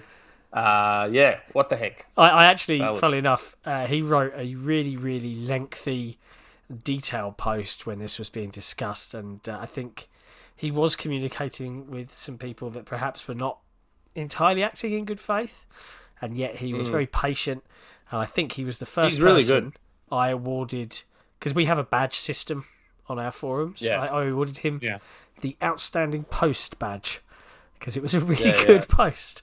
So, yeah. He's really good. He's good. And I still think he needs to make Rock and Roll Racing remake. I don't know. I don't know if his ID at Xbox... I don't know if his creator game is still free or not. But he made that Omega Rally Championship game. And the driving model was amazing. And the driving model is so good. Like, it is... As soon as I played it, I'm like, oh my god. This needs to become a Rock and Roll Racing game. It's so good. Anyway, at XHSX Ninja. No response from Xbox. No response from them yet. Xbox Twitter has been quiet all day. That's about the gold thing. So we'll move on. At Proginge. At Proginge. Hey guys. 1. I think we might get a big announcement. Monday. Bad news Friday. Good news Monday. Microsoft earnings call Tuesday. We talked about this. Yep. Number 2. Tencent, I assume he means Tencent, is raising $6 billion to finance a purchase in US or Korea. Thoughts on who? I think Take-Two or Zynga. Take-Two are worth way more than $6 billion. Yeah, I think Bungie. I don't think Bungie. I don't think Bungie either. Korea, Blue Point. Is it Blue Point? Not Blue Point. It's PUBG Corp. Yeah, it's Blue something. Blue Hole. Yeah, it could be them too. Yeah. And Tencent has their hooks really deep into PUBG Mobile, so I assume like the relationship is already there. Yeah. I mean that makes sense as an acquisition. Yeah. But remember that Tencent hasn't been buying; they've been investing in. Yeah. As opposed to straight up acquiring, which is interesting. Yeah, because I think their goal is probably just to get someone on the board of those companies so they can guarantee at least some relationship with Chinese mainland.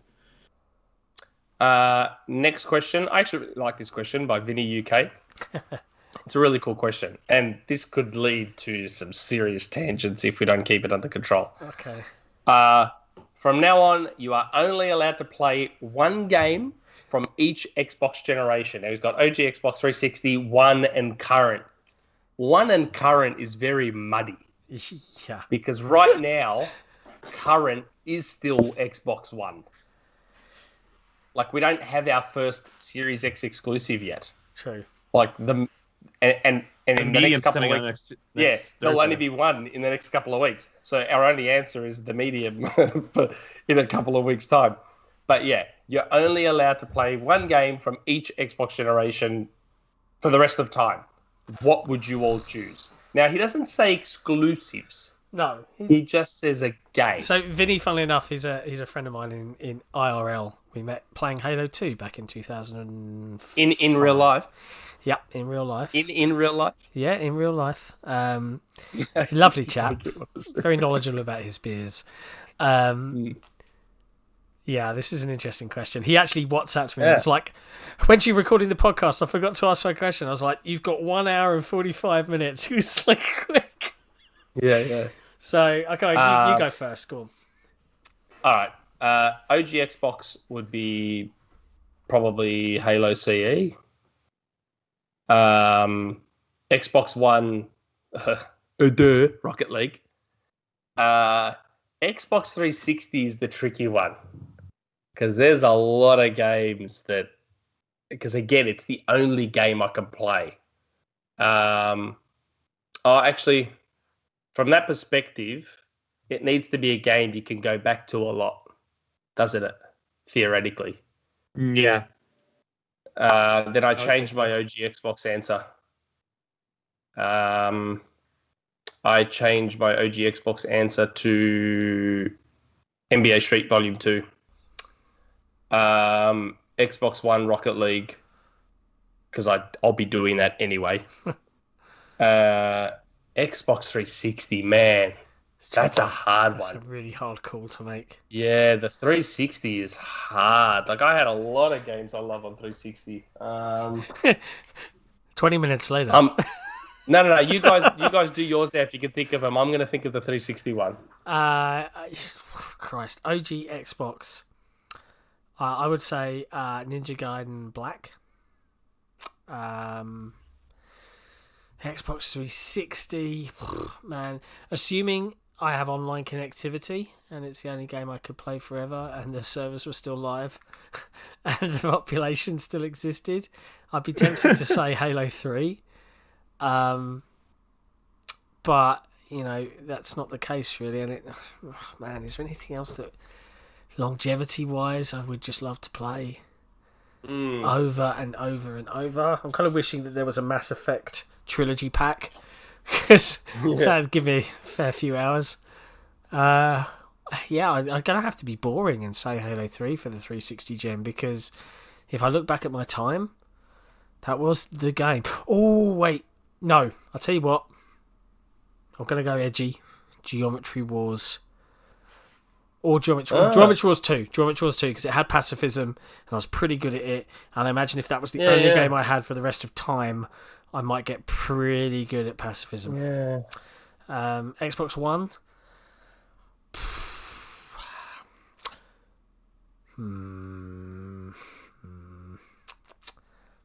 Hey, I'm going to say Halo 5, which is weird because I could say MCC and then have access to all the Halos and cheat. Yeah, that's right. You know, why wouldn't I do that? And I think it's probably because... So why did you choose Halo 3 then? Because you got Master Chief Collection on Xbox One. Because playing over and over, I actually kind of really enjoy forging. So, a lot of forge. There you go, that's my choices. I guess so. Good question. Difficult question. I think my 360 one, I'm struggling to split between... I'm struggling to split, like, Modern Warfare 3 and Virtua Tennis 4. Toss a coin. I just realised that I'm kind of picking sport games, Rocket League, NBA Street Volume 2, because you can just keep playing sport games. They don't. The outcomes are different. Rules are the same.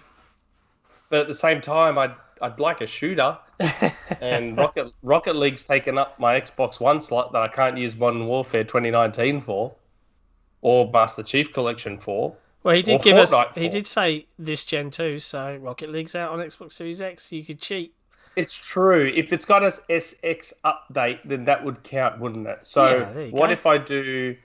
Yeah. So if I do Virtua Tennis 3 360, I'll do Modern Warfare 2019 for Xbox One, and then Rocket League for current, because it's got an SX update. Yeah, and I'll pick MCC for the Series X because it's got an update. Yep. Why not? There you go. Boom. All bases are covered. Cairo? Morrowind on the OG Xbox. Thought that was coming. Because that game has such insane amounts of content. I don't think I'll run out anytime soon. Yeah. 360. Skyrim. 360 is the hard one. Skyrim. because a friend of mine sunk 3,000 hours into that game and still hasn't beaten it. So I'm gonna be like that and never finish the main quest. Xbox One. Skyrim Remastered? No. No. I'm not going to give Todd Howard the satisfaction. But League? Fortnite? If the game was still alive Gigantic. and it had an active player base, gigantic. There you go. Oh, yeah. Gigantic. And I suppose your Series X What would be Destiny 2. Current gen, Series XX upgraded, Destiny 2. Destiny 2, yeah. There you go. Okay. Good question. Yeah, I like that question. It's a good one. That actually really reminded me of times with Funknown, the lost Xbox era podcast host. Yeah. It's been 2 years since he's been on. You have to get over it. I know. It was a nice. I liked his hat. Mm. Anyway, was that the last question? 2 years? No, it's not. It's not been 2 years. It's almost yet. 2 years. 2 years. We've been doing the It's podcast like a year for and a half, right? Yeah. Yeah. He was on like the first 2 episodes, and that was it. Yeah. Pro Ginge has another one that he's popped in. Easy one to answer. If we get Game Pass sub numbers on Tuesday, what do you think they will be? 20. Yeah. They'll say 20, 20 but plus. the actual number will be higher than that. Yeah, it'll be like 23, but they won't tell you that. They'll They'll be just at say like over 23, 20 million. but they're gonna say 20. And Yeah. like they did the same thing. They announced 15, but I got told when they announced 15, they were much closer to 20. Yeah. And my assumption is that they lowball on purpose, because if you say 15, right, and your actual number is 18, then if you get a drop to say 17, you can still say that your subs increased. Yeah. Because you announced 15. Yep. So, again, maybe what I'm saying is wrong and they don't work that way, but otherwise, why else do you lowball? Kind of like Game Pass. Have you noticed how Game Pass has like 250 games, but they still say 100 plus games? Yep. Why? They're well over 200 now. Why not just say 200? I think there's some market research behind that. Yep. That I think 100 is a number that resonates better or something like that. It also gives them 200 room. is like too much choice. Messes with your brain. Yeah. It also gives them the wriggle room where if they lose a whole bunch of games, they've still got over 100. You've still got your 100 plus. Yeah. But yeah, I've been told that they lowball the Game Pass numbers. They're very So if they conservative announce with their 15, numbers. It's higher than that. Mm. So if they do announce again, it'll be 20. I don't think it'll be higher than 20. They'll be higher than 20, but 20 is what they're going to announce. Fair enough. Last person. Papa Clack. Papa Clack. I don't know if I said that right. I need that as a text alert. Papa Clack. Papa Clack. Anyway. The question. Why can't Microsoft just announce the release dates for the upcoming games and let Game Pass grow organically instead of forcing it down our throats and just ruining all the goodwill they gained in 2020? This change doesn't affect me, but still is just upsetting. Oh, we God. want games, Xbox. That I felt guess- like we were going to talk about gold, but then it went another direction, and I got confused. He's saying why can't they announce release dates? Because they probably don't want to then announce a delay. Yeah. Because of everything that's been going on. Under promise, over deliver. Yeah, like, you know, that keeps getting delayed. They probably are tired of announcing delays, is my guess. He's also said, do you think it's because Game Pass isn't as sustainable as they initially let it seem? Game Pass is sustainable. Yeah, it's already a proven business model. It is sustainable. And as they get more and more subscribers, the more sustainable it becomes. That's the idea. You lose a lot at the start to gain a lot later. That's how Netflix did it. Netflix has 200 million subscribers now. Yeah. And that's paying. That's not including the people that share.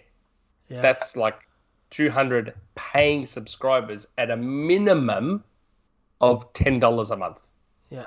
That is, I don't think people can quite fathom how much money. That's a lot of money. I've always been terrible at maths, always, from very young.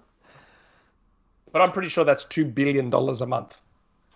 That's a lot of cash. I hesitate to try and do the sum, but yes, it's many zeros. And that's Microsoft's goal. They're not going to get to 200 million, but they want to get to 30, 40, 50, 60, and they'll hit this point where it's making so much money that they'll just be able to fund anything. Yeah. Just like Netflix do. They fund everything.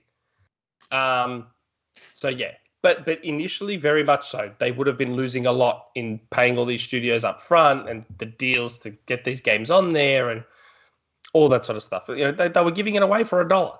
Yeah. Like that's how it works. 100%. But no. Game Pass is great. That's it on Twitter. We now move to the forum, and there's only a few there, which is good. Lots of questions this week. Yeah, there ended up being a few, and a few popped in while we've been doing the podcast. So, our friend Stephen Paniagua. I'm really sorry if I mispronounced that. Hello, guys. Hope everyone had a great weekend. My question is, recently, Team Ninja said they would be interested to work on a new Ninja Gaiden game. Oh, yeah, we didn't talk about that. That would come to the Xbox console. Did they? Noting that Nioh was a PlayStation exclusive. And separately from that, Tomonobu Itagaki, the creator of Dead or Alive franchise, who also revived the Ninja Gaiden series on the original Xbox, has recently started a new studio and has directly asked to work with Xbox on games. Did he ask to work with, or did he say he'd be honoured to? The latter. Honored to. Yeah. I thought he said he'd be honoured to work with Xbox again, and I believe that they should. How excited would you be for this? What are the likelihood? What is the likelihood? Xbox will take them up on their offers. And would you prefer remaster, remake, continue, or new IP? I would love for Microsoft to partner with Itagaki's new studio. Why? And why? Sorry? Yeah. Why? His last game was Devil's Third, which was an underwhelming embarrassment to everyone who worked on it. That's okay. What do you mean that's okay? Or what? Studios aren't allowed to make bad games? That's it. It wasn't that he just made a bad game. It was such a bad game. Nah, bad luck. It was such a bad game that it caused the closure of an entire studio. Okay. I would say this. People deserve you know. He may have We live in a world now, right, where there appears to be no room for forgiveness, no room for redemption. What I'm saying is he should prove himself on a new project before he says, you know what, let me partner with Xbox. But maybe he needs those resources to really, like, if you look at the great game he made it with the Microsoft backing. So maybe he needs those resources to make something truly great. Now, I remember reading a bunch of stories from the Team Ninja team after Itagaki left that kind of was like, yeah, he was a bit of a rubbish director of games, right? And you know, NG Black and NG2 are some of my favourite games from the OG Xbox and the 360. And they're his, right? He directed both, but for all of their awesomeness, you know, like, I don't think he designed the combat, or, you know, he directed the games, but, you know, you take away the people under you, you know, he then tried to form a new studio. The game he made was terrible. I don't think he's got any... but of course he'd be honoured to work with Xbox. I'm not saying that he doesn't deserve the chance. I'm just saying I really doubt it. I seriously doubt. You know, he has not got the sway of you know, a Hideo Kojima or you know, a Neil Druckmann. He just hasn't. So, like, well, why would you? Yeah. Or who's the Castlevania guy, or even that guy? Kajima's sway is fueled by fanboys, not by the games he's made. Like, most people didn't end up liking Metal Gear Solid 5. But he got the fanboys. He got the fanboys because Metal Gear Solid games were generally really good games. No, 1 and 2 were. Now we're getting 3 was a great game.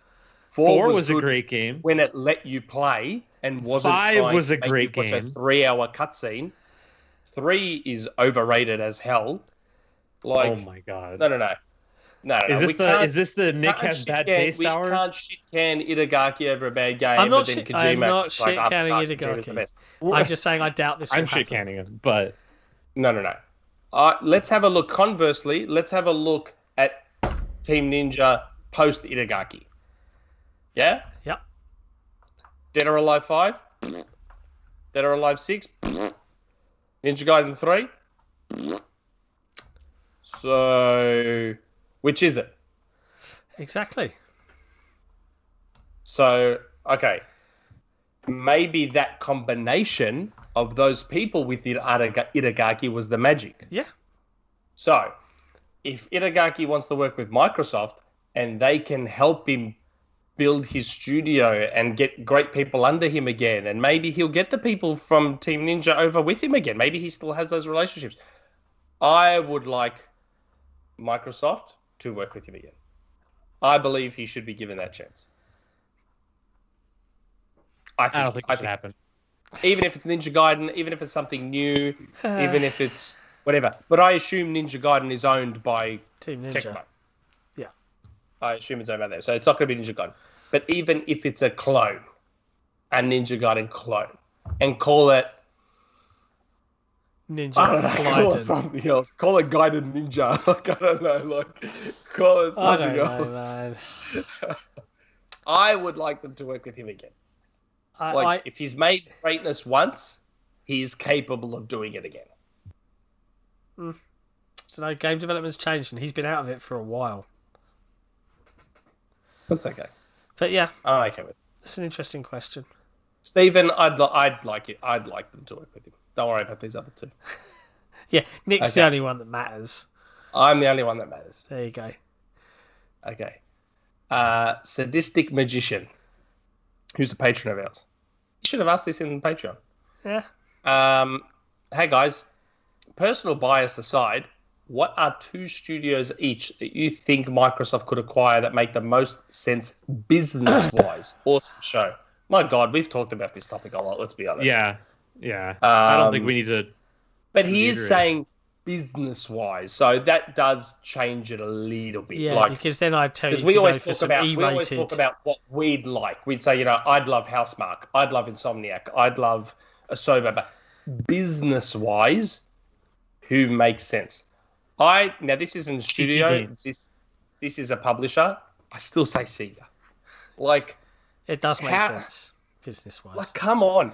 When you buy Sega, not only are you getting the most incredible stable of IPs going back to the earliest of the 80s, you're getting Relic.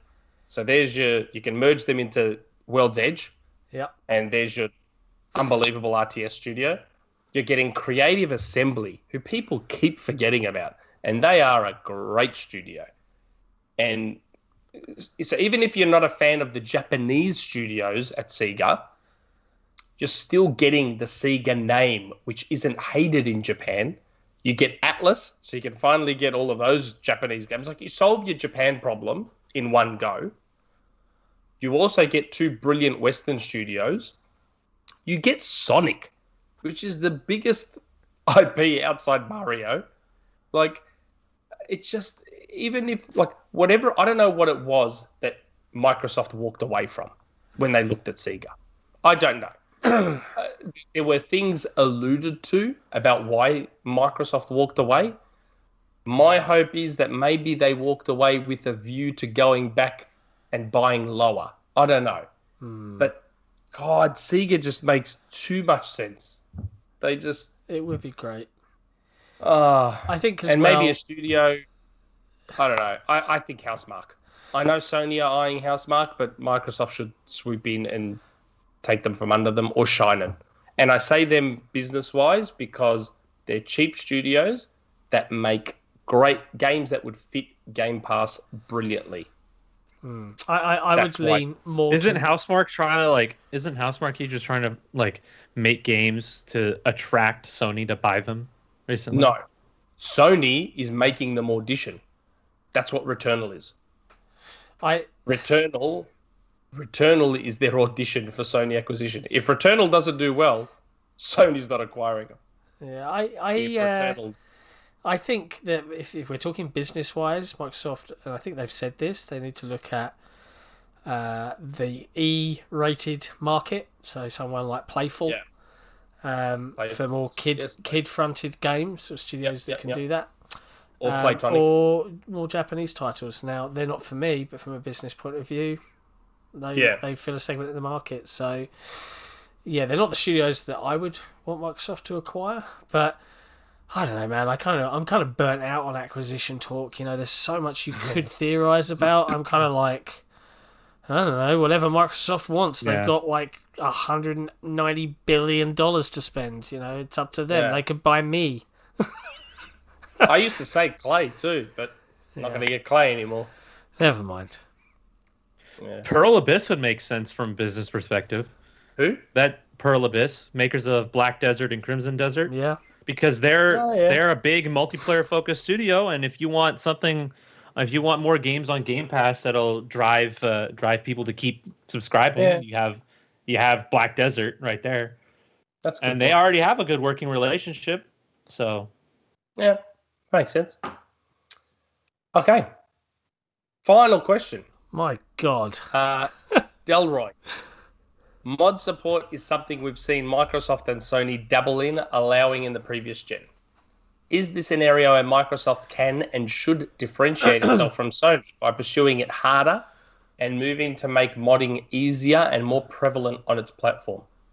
Here's it's not a controversial opinion. I just want to kind of call it controversial because that makes it cooler. You know, the title of the opinion. I think once the Bethesda acquisition finalizes, we're going to see more of that work that was supposedly being done to open up a mod shop on Xbox Live for games that would allow modding to take place. Kind of like the Valve Workshop. Yeah, kind of like Valve Workshop. Especially since Bethesda is really into like the mod community and bolstering the people who, you know, add content to their games for free. So I would imagine Todd Howard will have some choice words with Phil Spencer about, you know what, let's open up mods on Xbox for everything, you know, because then there's a built-in way into the console for Starfield and for the next Fallout and the next Elder Scrolls to just get mods on your box. See, I think that it's possible for those types of games, but I don't think we'll ever see something like Valve Workshop or of that nature. Yeah, I don't think it'll ever become prevalent and it's becoming less so, but part of the attraction of a console from a multiplayer perspective is that it's a closed system, or as closed as you can get, and there's a little less shenanigans going on. I mean, the amount of aimbots and crap that you see on PC is horrific. Well, okay, but the thing is, like, the problem with that argument is those things already exist with or without the mod shop on console. Even like it's hard to do. They do, but it's much less prevalent. You open up the door, you give someone a key to get in there and fiddle around. Someone's always going to find a way through, even if you lock that one bit. The thing is, people are already finding ways through regardless. The point of something like a mod shop is to give people a legitimate way to do something to add content to their games where you can still control how they do it. So you make it easier for them to work with the box, but in doing so, you're able to more easily lock down certain aspects so they can't touch it. And isn't it funny though? Like, and it also de-incentivizes like the whole hard mod crap that people try to do with like soldering chips onto their main boards, or stuff like that, or try and find a way around the OS, because now there's no need to find a way around the OS to get new content for your game. There's a mod shop. Yeah, I guess. And everything there is pretty much like overlooked by Microsoft. And if there's any problematic mods, they're going to get removed. It's funny though, the more you dig into this and the more stuff you look at, the more prudent the Bethesda acquisition becomes. Like, it was such a smart call. Like between the relationship they already had, the number of studios they gain, the IPs they gain, the streaming tech they gain, the ability to have that experience. Like Bethesda are the pioneers of mods on console. Yeah. So if like Microsoft are now in a position to be the only game in town, basically, when it comes to mods on console, and to get that right and get it perfect before anyone else. Like, just because you have to think about it. It becomes smarter and smarter all the time. If it was just about we have to lock down everything, then Microsoft wouldn't have enabled users to just pay $20 and get dev mode on their retail boxes. And they can just do whatever with retail mode that they want. So it makes sense from that perspective of like, okay, people are going to be modding their games, or going to want to mod their games anyway, and they're going to find ways to do it. We're going to make it as easy as possible for them to do it, so we can still control how it's done. Yeah, that's a good point. That's fair. Be interesting to see if that happens. But yeah, I agree, Nick, as well. You know, the Bethesda purchase becomes, you know, when you look at the technology and their mod the more experience, you think about it, kind of yeah, so smart. I would love to see. They've done in years. I would love to see the fruits of the labor between that union right there. Honestly, we will do in the next couple of years. If the mod shop actually becomes a thing, like I can just picture it right now. How cool that would be, being able to like go back and maybe play get like a Call of Duty mod for like freaking for like Advanced Warfare, where you can have like, I don't know, everyone has laser guns that like go through buildings or something. I don't know. That'd be funny. I'm amused right now that on this podcast we've had Nick both say Microsoft is a dumb company and that this was the smartest thing ever. So, you know, they're 50-50. It's the smartest thing they've done. Yeah. So it's the smartest thing a dumb company has done. That's all I'm saying. God. Well, that was I think that was up there in terms of community questions. Whew. Yeah. I feel that was a lot. Yeah. But yeah, we've just ticked over the 2-hour mark, so I think that's a nice place to just stick the landing. As always, thank you to our community and the people that support us. We really, really appreciate it. It is going to be a good year. If I swear to God, if Microsoft posts something amazing on Monday and we have to do an emergency podcast, I'm going to be mad because I'm really busy midweek. I don't think you'll have to worry too much about that. But like the rest I'll of you... be in a hotel, so I'm not going to be able to jump on. Ooh. Oh, actually, no. I'll probably have my Surface with me. So maybe I can do it from the hotel. We'll find a way. But look, we do have lots to look forward to. Lots of games arriving. We've got the Medium coming in the coming days. We should be. I haven't had it through yet, but we should be on the review train for that one. So I expect to see some coverage from us on that soon. I'm personally looking forward to it because I'm a big wuss when it comes to playing horror games. I want to see if I can stick this one through and give it a go via Game Pass. So I played the Resident Evil 8 demo. Is it good? Yeah, it's okay. Okay. Yeah. It's about what I expected. There you go. Oh, and it's very scary moments. I'll tell you what is also is cool is what was it? If people are looking for, I just thought I'd mention it because I was there today. In the UK, there's a really terrible shop, and I'm ashamed I was in it, called B&M, right? And it's still open during lockdown because it's like a pound shop, but just a bit better than a pound shop, if you know what I mean. Do you know what I mean? Like a Super Savers store type of thing. $2 store. We've got them in Australia. In Australia, they're like a $2 shop. But it's not. It's like they do normal products, but they do a bit of everything. Furniture, food, toys. Yeah. There's lots and lots and lots of Halo toys, Halo Infinite toys specifically now on the shelves in B&M, and some of them are heavily discounted already for some reason. So go get them while they're hot. Get in there. And on that note, I think we'll call it a day. Thank you to everyone for watching. Make sure you hit that like and subscribe button. We sure do love it when our numbers go up. And until next time, have a good one. We'll see you soon. Ciao for now. See you, everybody.